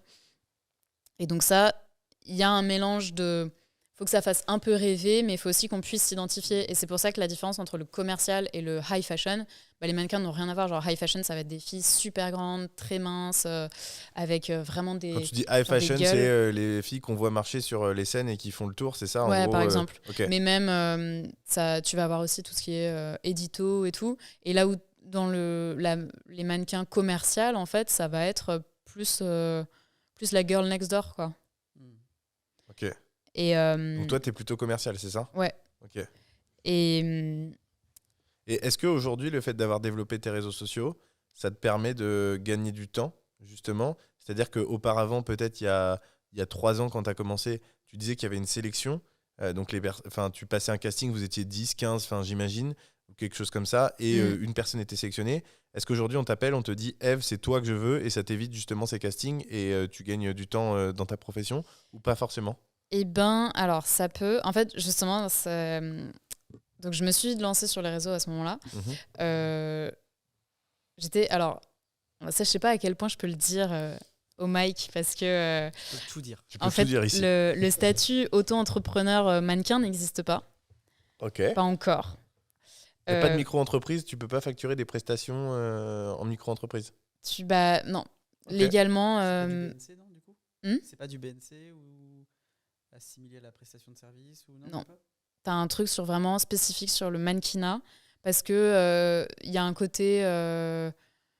c'est soi-disant pour protéger la mannequin, mais j'ai l'impression que c'est beaucoup... c'est juste à l'ancienne, tu vois. Ok. Et comment tu fais? En fait, oui, c'est ça qui t'oblige à passer par une agence et CDD. Ouais. Elle est là, la réponse. Oui, c'est clair, c'est ça. Oui. Non, mais totalement. C'est pour ça que c'est à l'ancienne. Et en fait, aujourd'hui, j'ai l'impression que tu as beaucoup d'agences qui galèrent aussi, parce qu'en fait, ce modèle-là correspond plus au marché actuel, où tu vas... En fait, une agence, ça va être génial quand tu as des énormes jobs avec des grosses marques qui veulent que tout soit hyper carré, etc. Mais aujourd'hui, tu as de plus en plus de petites marques qui vont pas avoir des budgets de malade. Comme je vous le disais, ils prennent 70%. Donc, en fait, même pour... Et puis, ils payent aussi des parts salariales, etc. Donc, ouais, et même pour l'agence, un trop petit budget, ça va pas être intéressant. Alors que pour une mannequin qui pourrait faire de l'auto-entrepreneuriat, ça va peut-être, elle, lui permettre de vivre. Genre, si elle cumule quelques missions comme ça. Pour la nuance, tu pourrais, en qualité d'influenceuse, tu peux faire une facture. En qualité de mannequin, tu peux pas. Exactement. Et en fait... C'est ça que tu voulais pas dire? Non, mais c'est que c'est un gros. C'est ça. Et du coup, moi, en fait, j'ai eu pas mal de gens qui ont commencé à me contacter en direct sur Instagram. Et au début, je voulais vachement jouer dans les clous, donc je renvoyais vers mes agents. Ça veut dire quoi, pas mal? Genre, pour qu'on ait une idée, c'est quoi? T'as 1-2 demandes par mois, 1-2 par semaine, 1-2 par jour? Plus entre 3 par semaine. Ça, c'est actuellement ça? Alors actuellement, je vais plus vers l'influence. Donc ça, j'ai plus tout à fait le même business model, on va dire, avec plus les mêmes. Tu fais plus de mannequinat? J'en fais plus beaucoup. Ok. Parfois avec genre des clients que je connais bien, ou bien si le job est vraiment intéressant, si le budget est cool, tout ça. Mais je communique plus énormément là-dessus sur mes réseaux, donc on m'appelle moins pour ça aussi. Ok. Mais en en gros, gros, à ce moment-là, en 2020, 2021, ouais, où voilà, tu à avais ce 3 moment-là, demandes par semaine, pardon. Je saurais plus te dire exactement, mais en tout cas de quoi en vivre, en fait. Et du coup, en mode genre waouh. Puis après, ça m'a appris justement à commencer à négocier mes premiers contrats. Parce que donc justement, quand on m'a contacté sur Insta, au début, j'étais genre bah non, je renvoyais vers mon agence. Puis assez vite, moi, je démarrais dans ce milieu-là. Et très vite, t'as tout le monde. Enfin, tu sais, les gens au début, les boîtes de prod et tout, ils me disaient genre t'inquiète, on te recontacte dans 2-3 mois, t'auras changé d'avis. J'étais genre, ah bon, peut-être. Et effectivement. et en fait, voilà, j'ai vite capté que tous les mannequins faisaient du direct, que... Putain, mais tu vois, c'est ça, je sais pas si j'ai le droit de le dire. mais en fait, voilà, c'est juste... Une partie des mannequins faisaient du direct. Ouais, mais c'est que c'est un modèle qui doit évoluer. Ouais, quoi. bah oui, ça doit changer. Et donc, du coup, On n'a pas dit que tu le faisais toi, on a dit que beaucoup de mannequins le faisaient. Non, mais en tout cas, c'est que j'ai pris goût aussi à ça, en fait, de l'idée ma carrière, de négocier mes contrats, d'apprendre à voilà quoi, tout ça. Et donc ensuite j'ai monté ma boîte justement pour facturer En fait, des prestations de mannequinat et d'influence. Il suffit juste d'avoir une SARL classique. Ouais, tu peux même avoir un Une statut SAS. d'auto-entrepreneur comme tu disais Ok. en tant qu'influenceuse. Ok. Moi j'ai monté une SASU pour Et du coup, tu peux faire mannequinat et influence. Ouais. Dans ta SASU. Ok. Oui, donc en plus, c'est pas compliqué. ouais. Ok. Mm. Et on parle du minimum, ça c'est par curiosité personnelle.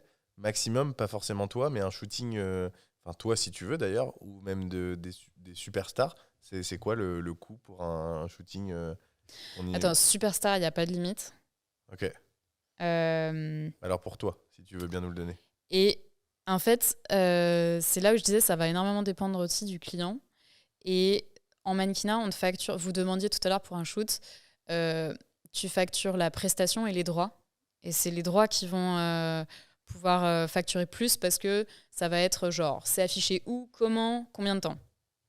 Tu vois, si c'est que du digital, si tu as des PLV, enfin des prints, tout ça, ouais. Et alors, je dirais alors, bon, j'ai pas eu le casting, mais je peux vous donner par exemple les prix. C'était un casting pour Air France et t'avais, je crois, 100 000 balles de droits, mais ils facturaient. Donc, t'enlèves les pourcentages de l'agence, etc. L'agence prend pas 70% sur les droits. C'est un peu complexe les calculs à faire, mais voilà. Donc, tu peux avoir des jobs comme ça, tu vois, où genre t'es en mode, ok, wow, 100 000 balles de droits. Ouais. Non, c'était peut-être 2 jours de tournage, je sais pas, mais. C'est le fait qu'on va voir ta tête partout, quoi. Ouais. Et après, tu vas avoir. C'est quoi le shoot où tu as été le plus affiché, genre?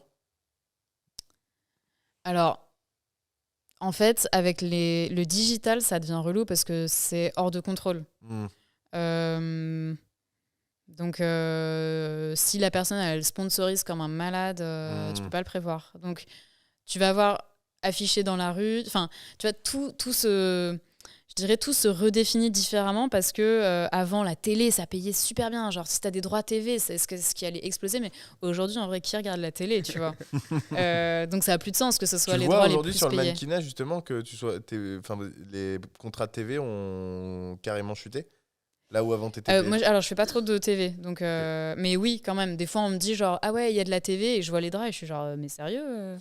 Mais en fait d'une façon générale les budgets en mannequinat ont vachement chuté. Parce que j'ai l'impression, enfin ça je te dis ça c'est vraiment mon impression, je sais pas à quel point c'est vrai, mais que tu as beaucoup des budgets donc qui sont déportés pour l'influence. Ouais. Et encore, j'ai commencé après le Covid, donc j'ai pas la connaissance d'avant, mais je rencontre des mannequins qui me disent mais c'est la cata, quoi. Comme les prix s'effondrent. En fait, l'influence permet tellement de s'adresser à une cible précise, à une communauté qu'on est capable de définir face à des fois des campagnes où en fait tu mets un 4x3 dans la rue, tu sais pas qui va passer. Si, parce que tu es dans un quartier, machin, etc. Mais par contre, quand tu t'adresses à un influenceur qui a 200 000 personnes, tu sais précisément si c'est des hommes, des femmes, où ils habitent. Là, le ciblage, il est incroyable, quoi. Mais effectivement, et en fait, moi, il y a une autre dimension aussi que je trouve très intéressante dans l'influence, c'est que d'un coup, c'est plus une personne non identifiée à qui tout le monde devrait pouvoir s'identifier parce que voilà, elle a tel âge et du coup tu te dis si moi aussi j'ai un peu tel âge, bref. C'est genre quelqu'un qui a des valeurs et où du coup tu te dis putain, est-ce que moi je match avec ces valeurs ou pas, et donc du coup ça peut être tu vois, c'est l'impact, il est 1000 fois plus puissant parce que tu as confiance. Et pour des prix, en fait, je trouve l'influence pas si chère, en fait. Ça dépend. Du coup, c'est quoi en comparaison de l'influence classique en termes de rémunération par rapport au mannequinat?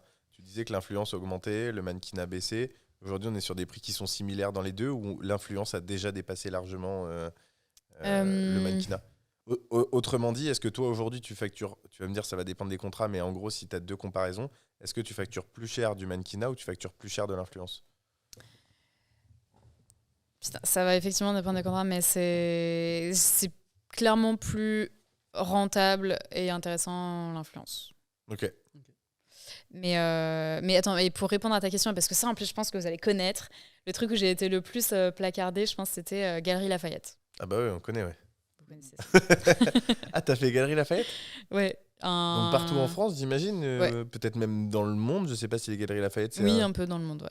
Ah, c'est génial ça. Mm. Et du coup, c'était quoi ta tête à l'intérieur où ils faisaient descendre des trucs Non, c'est pas ça? Non, c'était un film. Un film? Mm. Sur les Galeries Lafayette?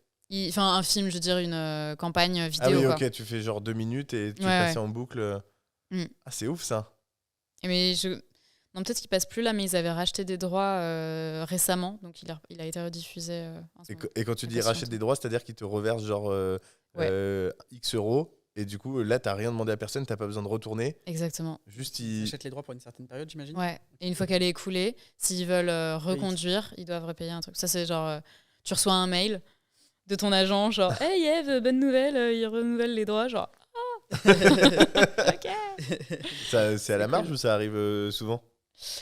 Non, ça arrive pas très souvent. Ça dépend de la campagne, en fait. Du budget qu'ils ont mis eux-mêmes.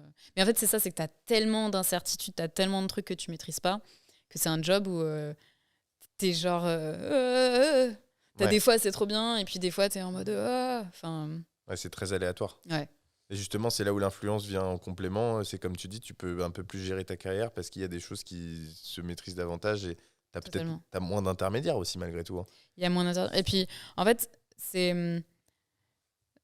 drôle parce que souvent on les rapproche un petit peu, mais fondamentalement je trouve que ça n'a rien à voir parce que c'est ça, c'est toi qui gères ton image, qui doit faire aussi de la création. Enfin, je trouve que c'est totalement différent, quoi. Et attends, et je voulais dire que en fait c'est vachement une question de liberté, justement, est-ce que c'est toi qui gères ton truc, de liberté, de drive, de choix, enfin... Ouais, tu as le droit de changer, tu as le droit d'évoluer. Donc effectivement, je pense que ça donne une liberté que tu n'as pas en mannequinat où tu es un peu plus... Il y a un brief, il y a machin... Okay. Moi, j'aimerais parler d'un sujet avec toi. Avant qu'on finisse le podcast, quand même. On en a parlé un petit peu avant, c'est le biohacking. Okay. Parce que je crois que c'est important pour toi. Et déjà, qu'est-ce que c'est le biohacking pour les gens qui nous écoutent? Comment tu le définirais, toi?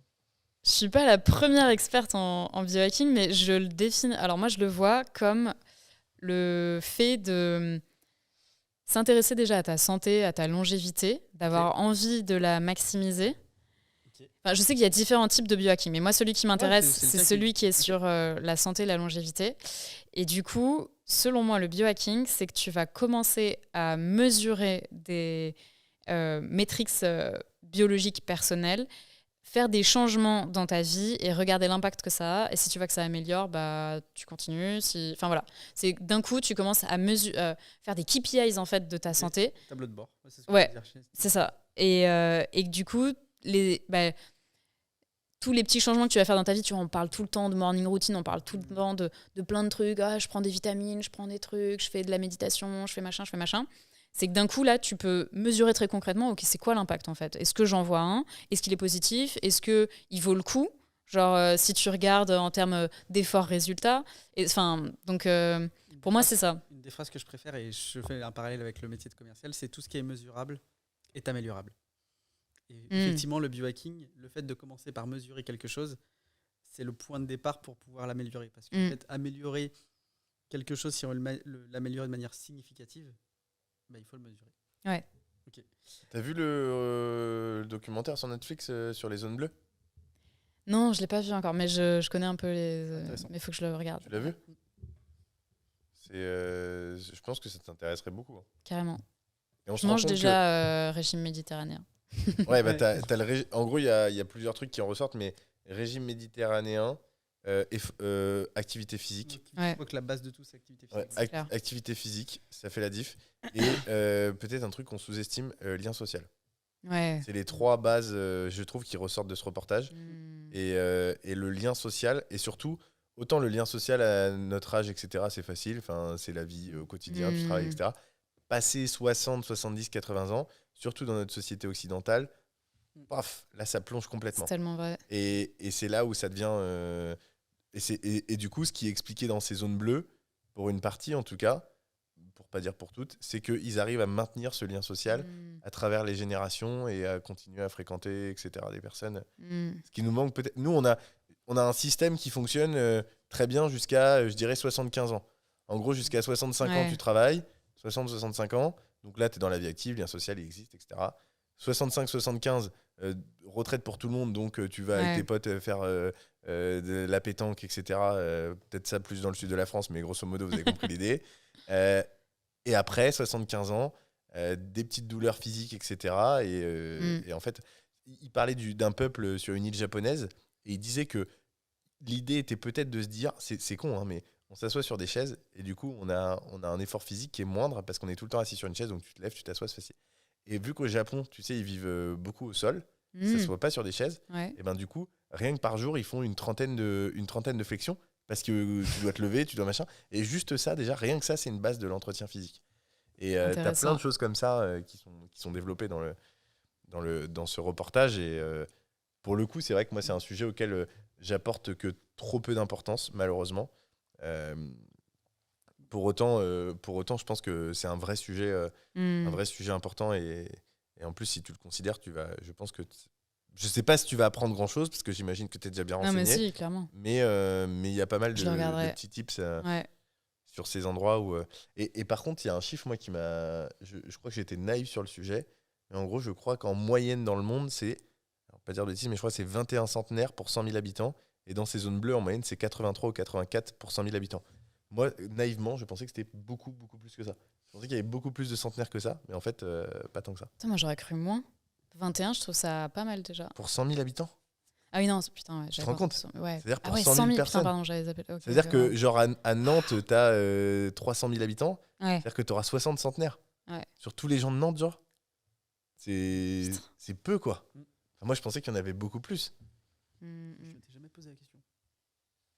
Je ce genre de choses. Puis surtout, après, c'est centenaire dans quelle forme, tu vois. Bah là, justement, alors j'imagine que le reportage est fait exprès pour. Oui. Et tous les gens que tu vois, tu as l'impression qu'ils ont une forme olympique, quoi. Ils ont 100 ans et en plus, ils pètent la forme. C'est ça qui est intéressant. Bon, et toi, le biohacking, ça a changé quoi ta vie ? Ça a changé des choses ? Ça t'a changé la perception de certaines choses ? Je sais pas. Alors, je pense que du coup, ça te sensibilise justement sur un certain nombre de choses, déjà. Tu commences à prendre conscience. Mais après, on en parlait tout à l'heure, il faut faire gaffe à que ça ne devienne pas non plus une obsession. Et que tu sois là à tout mesurer tout le temps, parce qu'après, c'est chiant aussi. Tu perds en spontanéité, du coup, tu perds peut-être certaines choses. Et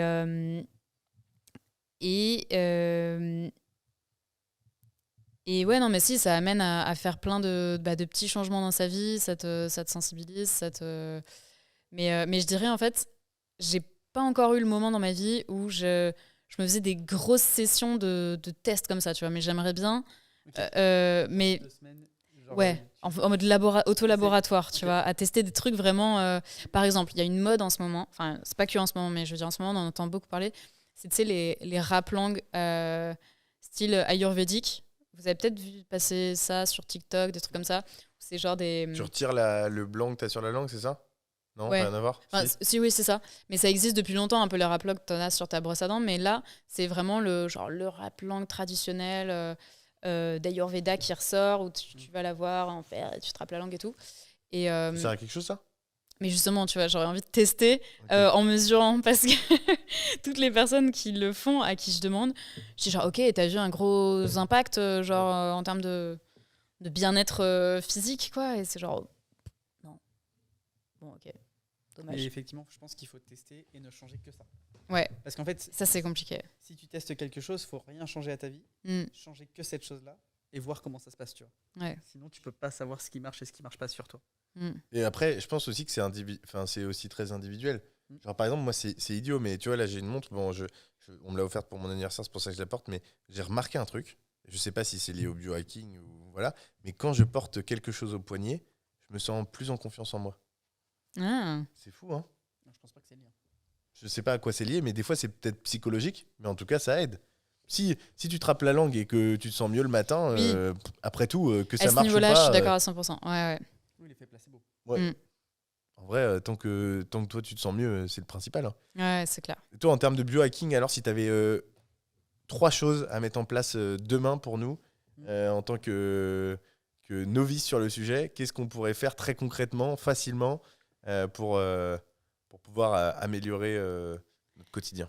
Alors, je commence avec le plus difficile, mais le plus impactant. J'ai lu récemment que 20 minutes de running, ça te booste ton système immunitaire d'une façon incroyable, mais que ça ne dure que 24 heures. Il faut courir tous les jours. Ouais. Et ça, je vous référence d'un bouquin que je vous conseille de lire, qui n'est pas genre par un biohacker, mais qui est par un médecin. Ça s'appelle La santé devant soi.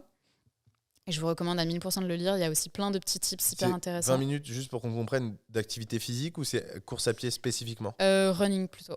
Okay. Parce qu'il y a quelque chose de particulier dans le running où ça va vraiment venir solliciter 100% de ton corps. Okay. Et souvent, tu as des gens qui ont un peu peur du running en mode « Ah, mais ça va m'abîmer ou autre ».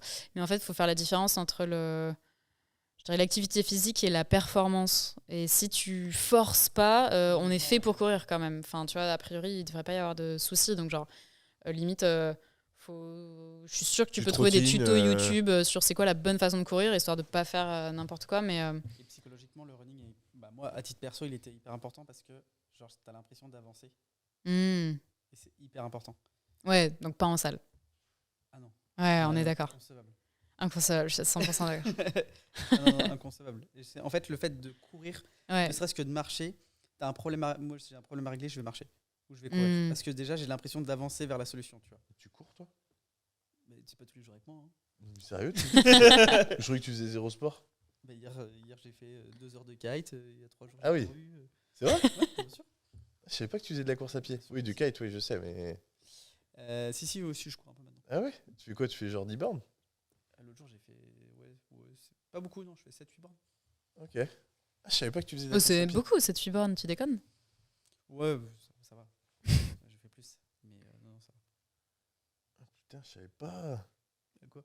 T'es un sportif, toi, en fait. Cousteau, hein. Il est choqué. Non, mais si, je sais qu'il fait du kite et des sports de voile, ça, je sais, mais... Enfin, des sports de glisse, mais je savais pas qu'il faisait de la course à pied. Donc, ouais, toi, ton premier, c'est courir 20 minutes par jour, tous les jours. Ouais. Pas forcément tous les jours. En fait, l'idée, c'est pas non plus de se faire violence, mais c'est de... Le plus régulièrement de bouger, possible par quoi, en rapport tout cas. à ce que... Et un des trucs les plus efficaces, ouais, franchement, le running, c'est fou. Même quand tu... Conseil numéro 1, running. Ouais, conseil numéro 1, running. Franchement, conseil numéro 2. Conseil numéro 2... boire tout au long de la journée, je pense. Ah bah ça, je pense que je suis le meilleur élève ever. Ouais. Et il paraît simple, mais en fait, il y a tellement de trucs qui se jouent aussi quand juste tu bois. Enfin, déjà, je me suis rendu compte que t'as des fois, tu crois que t'as faim, t'as envie de grignoter, en fait, t'as juste soif. Donc pour tous les gens qui ont tout le temps envie de grignoter des petits trucs et tout, ça peut être déjà juste une façon de dire attends, est-ce que j'ai faim ou est-ce que j'ai soif? Ça se trouve, t'as soif. Et ensuite, l'hydratation du corps, c'est juste fou quand je trouve on vit tous la plupart des gens vivent déshydratés, ils s'en rendent pas compte, mais dès que tu vis hydraté, ça change tout et tu t'en rends compte de fou. Je suis d'accord. Et c'est tellement simple à faire, donc c'est pour ça j'en ai donné un dur, là j'en donne un simple. Et d'ailleurs, on dit 1,5 litre par jour. Moi, je bois peut-être trop, mais je bois beaucoup plus d'eau que ça. Ouais. Je sais pas si, quelle est ta vision là-dessus, mais moi, de fait, je dois boire minimum 2-3 litres par jour. Et minimum. Hein. Il y a des jours où je bois beaucoup plus que ça. Surtout quand j'ai besoin de travailler et d'être concentré. Je sais pas si ça te le fait aussi, mais... après ça, je dirais, faut voir toi, si au bout d'un moment, tu dis punaise, merde, c'est peut-être genre trop. Si t'as tout le temps soif et t'as l'impression que quand tu bois, ça te... C'est pour de la concentration, en fait. Soif. Ok. Ça me donne envie de boire. Ah bah, il faut pas... Et d'ailleurs, c'est quoi ta vision en parlant de boire, c'est quoi ta vision sur l'alcool? T'en bois pas? T'en bois un peu? Tu penses que l'impact, il est fort? Est-ce qu'il faut plus boire du tout? Est-ce que tu peux boire de temps en temps? Moi, j'en bois un peu. J'ai jamais été une grosse buveuse. J'ai jamais été une grosse buveuse. Donc c'est quoi? C'est un verre de vin rouge une fois par semaine? J'en bois, par occasion, en fait. Et quand ça me fait plaisir. Et en fait, d'une façon générale, elle est intéressante ta question parce que du coup, je me rends compte qu'il y a vraiment mon mindset sur le biohacking, le bien-être, les disciplines que tu te mets à toi. Il y a vraiment, moi, je cherche toujours un équilibre où tu es où tu es honnête avec toi-même et où tu n'es pas dans la frustration parce que c'est là que ça peut foutre la merde. Mais où tu es dans un équilibre qui te convient et où tu es ni trop dans l'un ni trop dans l'autre. Donc, j'aime bien quand je fais des soirées. Alors, pas forcément quand je fais des soirées d'ailleurs, mais il y a des soirées où j'ai envie de boire, il y en a d'autres où, genre, non. Il y a des fois où. Parce que, je sais pas, l'alcool, c'est associé à tellement de trucs aussi. Et c'est là aussi où tu te rends compte que c'est des constructions sociales, mais c'est festif aussi. Et puis, des fois, tu te dis, non, là, on a besoin de fêter un truc, et genre, ça aurait moins de sens si tu le fêtes pas avec du champagne, par exemple. Et ça peut paraître bête comme ça, mais en même temps, on est construit socialement comme ça. Donc, Marketing. Oui. Non, mais c'est vrai. Ils ont été très forts d'ailleurs là-dessus sur le champagne. En plus des Français, donc là on peut les applaudir. Mais... Et donc ma vision, c'est je bois de l'alcool parfois parce que je sais que c'est pas du tout un problème pour moi, que j'ai pas du tout de gens qui ont des problèmes avec ça dans ma famille ou autre. Et je suis pas une grosse buveuse non plus, donc je n'ai pas la tête à l'envers. Non. Okay. Parce que ça me fait pas. Et troisième conseil, je vous laisse choisir sur plutôt alimentation ou sommeil. Sommeil, je suis preneur parce que moi je dors très mal. Alimentation, tu me feras aussi parce que tu vois bien, je suis un peu trop gros. Oh. C'est alors sommeil, truc ultra important, et ça je pense que c'est au cœur du biohacking. Et s'il y a des gens qui écoutent ce podcast qui s'intéressent à ça, il faut vraiment s'intéresser au système nerveux. Et en fait, avant de t'endormir, il faut que tu mettes ton système nerveux dans un mode repos détente. Et ça, tu peux le faire en juste 3 minutes de respiration profonde, et ça va vraiment tout changer. Par exemple de la cohérence cardiaque, mais tu as plein de techniques de respiration, trouve celle qui te fait kiffer. Ça peut être te faire un body scan, ça peut être faire des étirements. À toi de trouver vraiment la technique et le moment qui peut prendre vraiment que 3 minutes. Pour te faire redescendre. Ouais, pour te faire redescendre. Et le faire comme un rituel, quoi. Et ça, franchement, ça peut tout changer dans la nuit que tu vas passer. Elle peut être beaucoup plus réparatrice. Et d'ailleurs, il y a du yoga nidra aussi. Je ne sais pas si vous connaissez ça. Non. C'est une technique de yoga, autre que la cohérence cardiaque, du coup. On appelle ça le yoga du sommeil, qui est une forme de relaxation / méditation qui, justement, est vraiment faite pour reposer ton système nerveux. Et ça peut même être une technique à utiliser dans la journée, parce que l'argument marketing du yoga nidra, c'est que c'est 20 minutes de yoga nidra égale 2 heures de sommeil. Okay. Donc intéressant. Ah bah carrément. Et l'alimentation du coup. Et alors l'alimentation, 2 astuces très simples d'alimentation. Putain, il y aura plein d'astuces dans ce podcast. J'ai l'impression, pardon de te couper, mais j'ai l'impression que l'alimentation, mais comme beaucoup de choses d'ailleurs, c'est vraiment aussi une situation et un état d'esprit. Là, par exemple, moi j'étais en Angleterre, ça paraît très contre-intuitif parce qu'en Angleterre, tu manges a priori pas très bien. Au contraire, j'ai réussi à. Je faisais mon truc, je faisais mes journées, mon planning était bien organisé. Je pense que ça joue beaucoup d'ailleurs aussi dans l'alimentation, mais du coup, je m'organisais bien et en fait, j'ai bien mangé. D'ailleurs, tu me l'as pas dit, mais j'ai perdu du poids. Et t'inquiète, c'est charré. Ouais. T'as pas vu? Non. T'as pas vu non plus, Eve? Parce qu'on s'est vu de Bordeaux, donc t'aurais dû aussi me faire la réflexion. Mais non, j'ai perdu du poids. D'ailleurs, tu vois, Johan me l'a dit. C'est assez marrant parce que les gens qui font le yo-yo en poids le voient très vite quand tu perds du poids. Et du coup, il me l'a dit tout de suite en visio, tu vois, vendredi, quand on a fait le mastermind. Il m'a envoyé un message, tu sais, vu que je suis passé en haut de site et il me voyait sur la caméra, il me dit, mec, t'as perdu du poids. Mais j'ai tendance à être très comme ça. Par période, perdre énormément, genre 10, 15 kilos, voire même plus, et prendre l'autre côté. Genre lié justement à ton taf, quoi. C'était dans un peu une période de focus, de stress.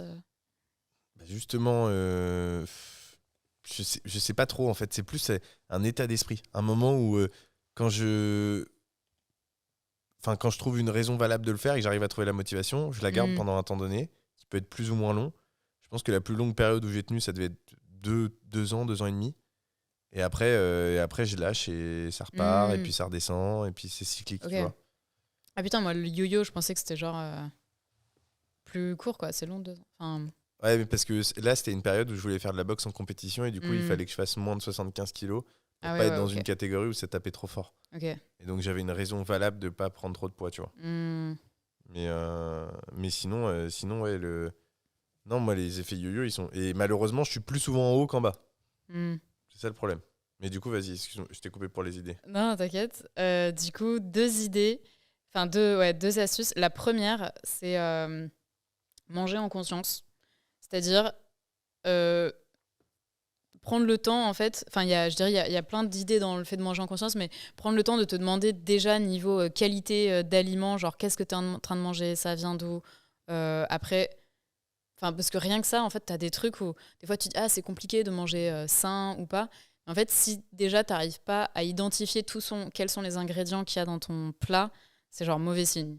Si tu vois des E52 machin et que tu te dis putain, je sais pas ce que c'est. Enfin, voilà, donc déjà ça. Ensuite, du coup, te demander pourquoi je le mange. En fait, est-ce que c'est pour le kiff? Est-ce que c'est parce que j'ai faim? Est-ce que c'est parce que je suis stressée? Est-ce que c'est parce que je suis triste? Est-ce que c'est parce que je suis au contraire nerveux, enfin tu vois, j'en sais rien, mais juste, et avant même de commencer à vouloir changer des trucs, juste en prendre conscience, en fait, genre c'est quoi mes habitudes alimentaires. Est-ce que ça veut dire que toi tu loupes des repas, par exemple, un vendredi soir, t'as pas faim, tu manges pas? Parce que tu considères que du coup tu mangerais pour le kiff, et du coup Non, alors justement, j'allais dire, c'est ok de manger pour le kiff, mais juste faut en avoir conscience. Et du coup, il faut se dire, si là, je mange que pour le kiff, j'ai peut-être pas besoin de me caler de cookies, tu vois, c'est que pour le kiff. Ou bien... Mais enfin voilà, et vraiment, avant de changer plein de trucs, c'est juste genre en prendre conscience, parce que déjà, en prenant conscience, peut-être que tes envies vont se modifier aussi. Et si tu te dis, justement, putain, là, j'ai l'impression que c'est pas des aliments de fou pour ma santé, et je me rends compte que je mange parce que je suis stressée. Déjà, d'en prendre conscience, tu vas moins avoir envie de te ruer sur des trucs où peut-être après tu vas regretter, ou tu vas avoir mal au ventre ou autre. Donc ouais, voilà. Donc déjà, manger en conscience. Et dans manger en conscience, il y a aussi le fait de, genre quand tu manges, tu mastiques, tu prends le temps de savourer. Ça, c'est l'histoire de ma vie, ça. Non, mais c'est l'histoire de ma vie. Mon père... il m'a toujours dit de prendre le temps quand je mangeais, mais je n'arrive pas à le faire. C'est fou, ça. Ouais. Mais... Il y a un truc où je crois que tu as une fourchette qui bip si tu mets moins de 7 secondes entre 2 coups de fourchette. Ouais, mais on va faire, tu vois. Mais... En date et tout, attends, je prends ma fourchette. C'est clair. Non mais et c'est des petits, en fait c'est pour ça que je trouve ça intéressant le fait de manger en conscience, parce que c'est des petits trucs qui vont venir, des petits déclics progressifs où justement tu vas pas avoir des trucs hardcore, genre putain je me mets dans un régime très strict, ou bien j'ai une fourchette qui bip, enfin c'est genre à ton rythme, des petits déclics. Et après, un autre conseil très concret pour l'alimentation, c'est dans chacun de tes repas salés, tu rajoutes une portion de légumes. Et où genre, t'as un moment où t'es vraiment en train de manger des légumes. C'est pas genre j'ai 3 champignons dans mes pâtes, tu vois. C'est genre à un moment là, je suis vraiment... j'ai la bouche pleine de légumes, je mange vraiment des légumes. Ok. C'est sûr que c'est concret. C'est relou à faire par contre, parce que du coup, c'est-à-dire quand tu cuisines des pâtes, il faut aussi que tu cuisines des légumes. Donc c'est un coup à manger que des légumes. Mais non, mais en plus, ça peut pimper tes pâtes, tu vois. Ou ça peut être super simple. Genre, juste, tu te rajoutes une petite salade à côté. Est-ce que toi, tu fais tout le temps attention à ce que tu manges ? Ou est-ce que tu te fais plaisir ? Est-ce que tu es naturellement fit ? Ou est-ce que tu as toujours fait très attention pour avoir un corps qui, justement, tu disais tout à l'heure, pour être mannequin, il faut faire du 36 ou du 38, etc. Non, j'ai la chance d'avoir une morphologie où tu regardes mes parents, ils sont fit, tu regardes mon frère, il est fit de ouf. C'est aussi morphologique. Et après, j'ai aussi, pareil, merci mes parents, j'ai pas eu des habitudes alimentaires genre de junk food ou autre. Donc, je pense que j'ai toujours mangé plutôt équilibré et tout. Donc, j'ai pas l'impression de me frustrer ni rien. Et au contraire, c'est genre si je vais manger que tu as 3 jours de suite, parce qu'en plus, souvent quand tu as des tafs un peu comme les miens, tu vas avoir des tournages, des trucs, généralement c'est genre un bout de pizza, c'est pas des trucs de ouf. Mais quoi que ça s'améliore de fou. Il y a un cliché sur les mannequins, je pose la question parce que j'imagine que si je me la pose, je suis pas le seul. Il y a beaucoup de... Moi, quand on me dit mannequin, j'ai l'impression que y a beaucoup une partie en tout cas du métier où elles mangent à l'inverse de toi. C'est-à-dire très mal, tu parlais de pizza, etc. Et elles se font vomir.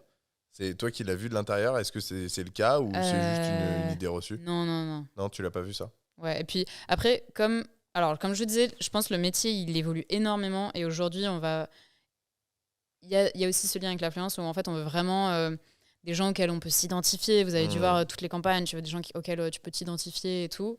Et non, je pense que ce cliché-là, c'est... C'était à l'ancienne. Peut-être dans les années 90-2000 et aujourd'hui on est plutôt justement sur une tendance et je pense bien-être, santé. Je veux pas non plus faire tu vois, à ce point-là des caricatures, genre à l'époque il se passait ça et tout, j'en sais rien, tu vois, mais je pense il y a clairement une pression, mais ça pourrait être le sujet d'un autre podcast où on pourrait parler de ce sujet-là. Mais je pense qu'il y a clairement une pression, mais je pense aussi que les mannequins, c'est aussi souvent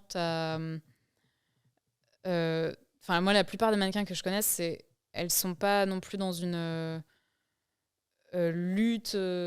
C'est aussi leur morphologie. Parce qu'en fait, c'est naturellement, par exemple, 36, 30, tu vois, la taille aussi que tu vas faire, par exemple, pour un jean, c'est aussi morphologique. Tu vois, tu vas avoir le poids que tu peux prendre, ça peut changer un peu, mais tu as aussi juste genre la forme de ton corps, de ton squelette et tout ça.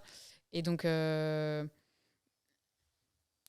mannequins que tu vois, c'est pas un combat perpétuel pour essayer d'être au gramme près comme on peut essayer de nous faire croire sur certaines émissions. Ouais. Il y a aussi quelque chose de naturel qui fait que... Mais ça, je pense que c'est peut-être plus dans la haute fashion, justement, tu vois. La haute couture, ouais. Okay. Pourquoi ? Parce qu'ils doivent être encore plus fit ? Parce que, haute couture, c'est défilé et... c'est un peu en train de changer, mais quoique. Mais par exemple, tu pourras regarder les pubs que tu vas dans... Maintenant que tu en connais qu'il y a le mannequinat commercial et le mannequinat fashion, tu pourras sans doute instinctivement faire la différence quand tu vois des pubs. Et tu vois que c'est pas non plus le même genre de filles et d'apparence et tout ça. Et de mecs aussi. Et, mais du coup, ouais, non. C'est... Puis c'est un... Je pense que c'est des gens... Enfin, c'est aussi des gens jeunes, très souvent. Et t'en as plein, ils vont pas du tout faire attention parce que, par exemple, c'est leur morphologie. T'en as d'autres, ils vont faire attention. Mais clairement, pas tout le monde a des TCA, tu vois. Ok. Concrètement, d'un point de vue... Parce qu'on ne l'a pas posé à Steven tout à l'heure. Mais d'un point de vue financier, parce que moi, c'est des questions qui m'intéressent et je sais que ça intéresse... on est fin 2023, donc tu vas terminer ton bilan 2023. Faire de l'influence, du mannequinat et toutes les sociétés dont tu nous as parlé tout à l'heure au début quand tu t'es présenté, Aujourd'hui, c'est quelque chose qui te permet de faire, tu nous donnes ce que tu veux, peut-être le chiffre d'affaires global de ce que tu as généré sur l'année, pour qu'on se rende compte un petit peu de ce que ça représente d'être au niveau auquel tu es. Ouais, alors, un chiffre comme ça. En gros, si je regarde mon évolution, c'est au final la première année où j'ai ma société, justement. Ok. Et donc, en fait, ça se divise entre le mannequinat où là, je vais facturer en agence et entre tous les jobs où je vais facturer moi. Mais en gros, je suis à peu près à 100K à l'année. Ok. Mais je sens que je ne suis qu'au début. Non, mais bon, c'est... Pourquoi t'es qu'au début ? Intéressant ce que tu dis. Parce que, en fait, justement, j'ai des projets entrepreneuriaux qui ont rien à voir en termes d'ambition. Et où, dont tu nous as pas parlé encore et qui vont évoluer ou l'écosystème de bien-être dont Ok. je vous ai un peu parlé. En fait, c'est vraiment ça que j'ai envie de développer. Et en fait, justement, j'ai l'impression... Enfin, je me suis vite rendu compte aussi du plafond qu'il y a dans le mannequinat. Et puis c'est limité à ta personne. ouais. Et du coup, dans l'influence un peu aussi, mais...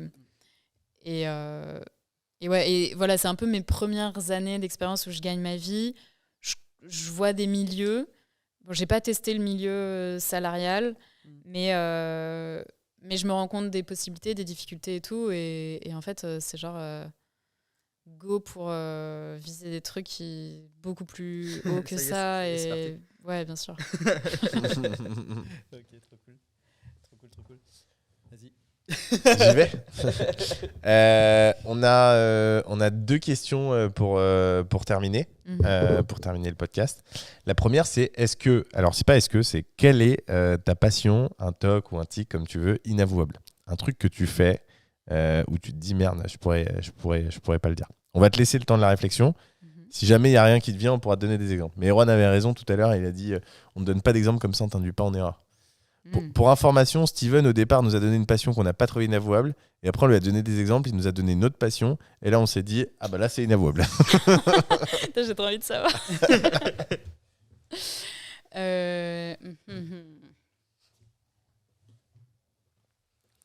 Passion inavouable.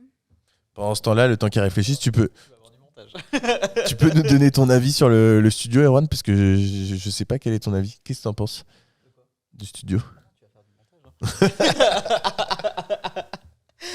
Attends. Putain, un passion. Un tic ou un toc. Attends, je vais regarder. On est à la fin de toute façon. Je couperai à la fin. Très en retard. Ah putain. C'est pas grave. Je te De toute façon, c'est trop tard. J'ai regardé là. Bah, en fait, je devais être à 19h. Il est 19h30. Ah bah oui. Et je dois aller à l'autre bout de Paris. Ouais, bah moi aussi, de toute façon, je suis en retard. Mais c'était bien d'être avec vous. On en a profité. Une passion inavouable. Faut qu'on donne Alors, des je sais pas exemples. si c'est inavouable, mais c'est un truc où les gens s'en doutent pas toujours. Ah. J'adore écouter des morceaux de rap français bien sales et faire de la musique. C'est stylé. Je te vois tellement pas. On s'imagine tellement pas. Ah non. C'est énorme. C'est clair. Parce que, alors, j'ai découvert le body pump quand je faisais mes études à Lyon. Je sais pas si vous connaissez ça. C'est de la méthode Les Mills et il y a plein de salles de sport là-bas qui ont cette méthode-là. Et c'est une méthode où tu as genre une barre, tu mets des poids et après tu fais des trucs. Et du coup, c'est genre full body. Et parce que tu vas travailler vraiment chaque zone du corps pendant 45 minutes. Et donc, c'est de la muscu. Et j'avais jamais fait de muscu avant. Je connaissais pas, tu vois. Et d'un coup, t'es là, on te met des poids. Tu te sens genre, waouh, qu'est-ce qui se passe ? Et du coup, j'aime bien faire ça en écoutant des morceaux de rap. En ce moment, c'est quoi l'exemple de morceaux de rap bien sales que t'écoutes ? En ce moment, j'aime bien... je crois que c'est... Putain, je suis pas sûre du nom du morceau, ça fait la meuf. Mais c'est... je crois que j'aurais dit Or Noir de Caris, un truc dans le genre. Ok, je connais pas, mais... Non, c'est... Caris, Enfin, Caris, si, je vois qui c'est Caris, mais Or Noir. Je suis pas très... Moi, c'est marrant parce que je suis un peu dans cette période-là aussi. Avant, j'aimais pas du tout le rap. Et en ce moment, j'aime bien écouter... Alors moi, je suis pas bon pour ça parce que j'écoute pas les paroles. Mais par contre, j'aime bien la mélodie derrière. Et il y a un rappeur que j'ai découvert, vous connaissez peut-être, Gazo. Je sais pas si ça vous parle.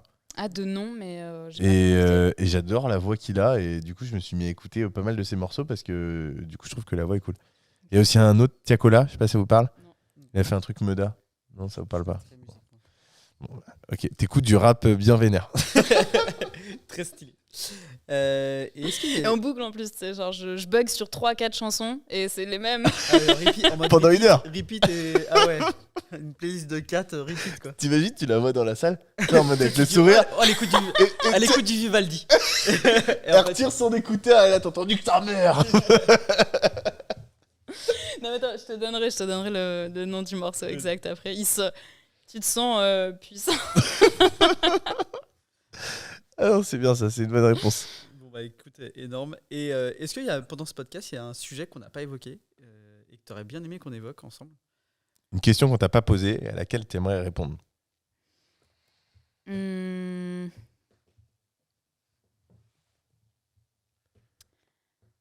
Moi, j'aime bien poser des questions en général. On a vu. Bah, tu peux nous poser une question si tu veux, hein, si c'est ça qui t'a manqué. Hein. C'est... Est-ce que je peux vous inviter dans mon podcast? Oui, si tu veux. Alors ça, c'est forceur. non mais attends, intéressant. Ok, j'y penserai. Mais mon podcast, c'est justement sur des astuces bien-être. Donc, faudrait parler de biohacking, de trucs... Ouais, je sais pas si je serais le meilleur profil pour ça, mais... Mais peut-être... Non mais ok, j'y réfléchirai. J'entends. Ça pourrait peut-être t'aider. Toi, t'es à fond biohacking? Je suis pas à fond, mais ça m'intéresse. Ok. Et t'as pas de aura? Non. Non, parce que je veux pas tomber là-dedans. Je veux pas tomber là-dedans. Et non, alors attends, une question. Ça serait... Alors j'adore parler de vision. Okay. Et un peu de mission de vie, de trucs comme ça. Bah, un peu de l'ikigai, ouais. Le why et tout ça? Ouais. Okay. Et je dis ça, j'ai pas spécialement identifié mon why, mais j'aime bien explorer ce genre de sujet. Ok. Tu sais toujours pas c'est quoi ton why? Non, vous connaissez votre why? Non. C'est hyper difficile. Moi, je le connais. Hein. Ok, c'est quoi? Bah, développer tout un ensemble de choses pour que tout le monde puisse se dire qu'il est capable d'investir dans l'immobilier. Voilà. C'est-à-dire que c'est accessible pour tout le monde. Moi, c'est une mission, tu vois, il en parlait Steven tout à l'heure, il parlait de pas mal de sujets. Bon, pour moi, c'est on ne peut plus clair. C'est mener les choses à bien, évidemment dans mon intérêt. Je pense que comme tout le monde, je pense aussi à mon intérêt. Mais moi, ce qui me ferait, tu vois, quand il disait tout à l'heure, ce qui vous ferait le plus kiffer, etc., moi, c'est que les gens me disent, putain, ou pas, hein, qu'ils aient investi ou pas d'ailleurs, mais putain, j'ai compris des trucs grâce à toi. Aujourd'hui, l'investissement immobilier, ça me semble facile et je m'y suis mis. Ça a changé ma vie ou pas, enfin, à la limite, c'est pas peu importe, mais au moins que les gens ils arrêtent d'avoir cette perception. Moi, j'ai rien de plus frustrant que de demander à quelqu'un. Du coup, t'as fait des projets IMO? Ah non, je peux pas pour l'instant. Alors que tout le monde peut faire de l'immobilier. Selon ma vision, le why, c'est plus profond que ça. Et c'est genre, ça, ok, c'est peut-être le truc en surface et comment ça se concrétise dans ta vie aujourd'hui. Mais c'est genre, si tu vas chercher derrière ça, le truc qui t'anime vraiment, c'est du coup, je pense à regarder du côté aider les gens à comprendre, transmettre le truc que toi, t'as compris. Et tu parlais là d'être frustré quand les gens ils te disent qu'ils croient qu'ils sont pas capables. Ouais. Je pense que c'est là-dessus qu'il faut que tu... Ouais, bah peut-être. Ouais. Après, c'est bien spécifique à l'immobilier. Parce que j'ai pas le sentiment d'avoir compris d'autres choses spécialement, tu vois. Non, mais ouais, du coup, c'est un truc plutôt de transmettre... Transmettre le savoir sur ce sujet-là. N'ayant l'impression d'avoir été privilégié et du coup de vouloir le transmettre au maximum.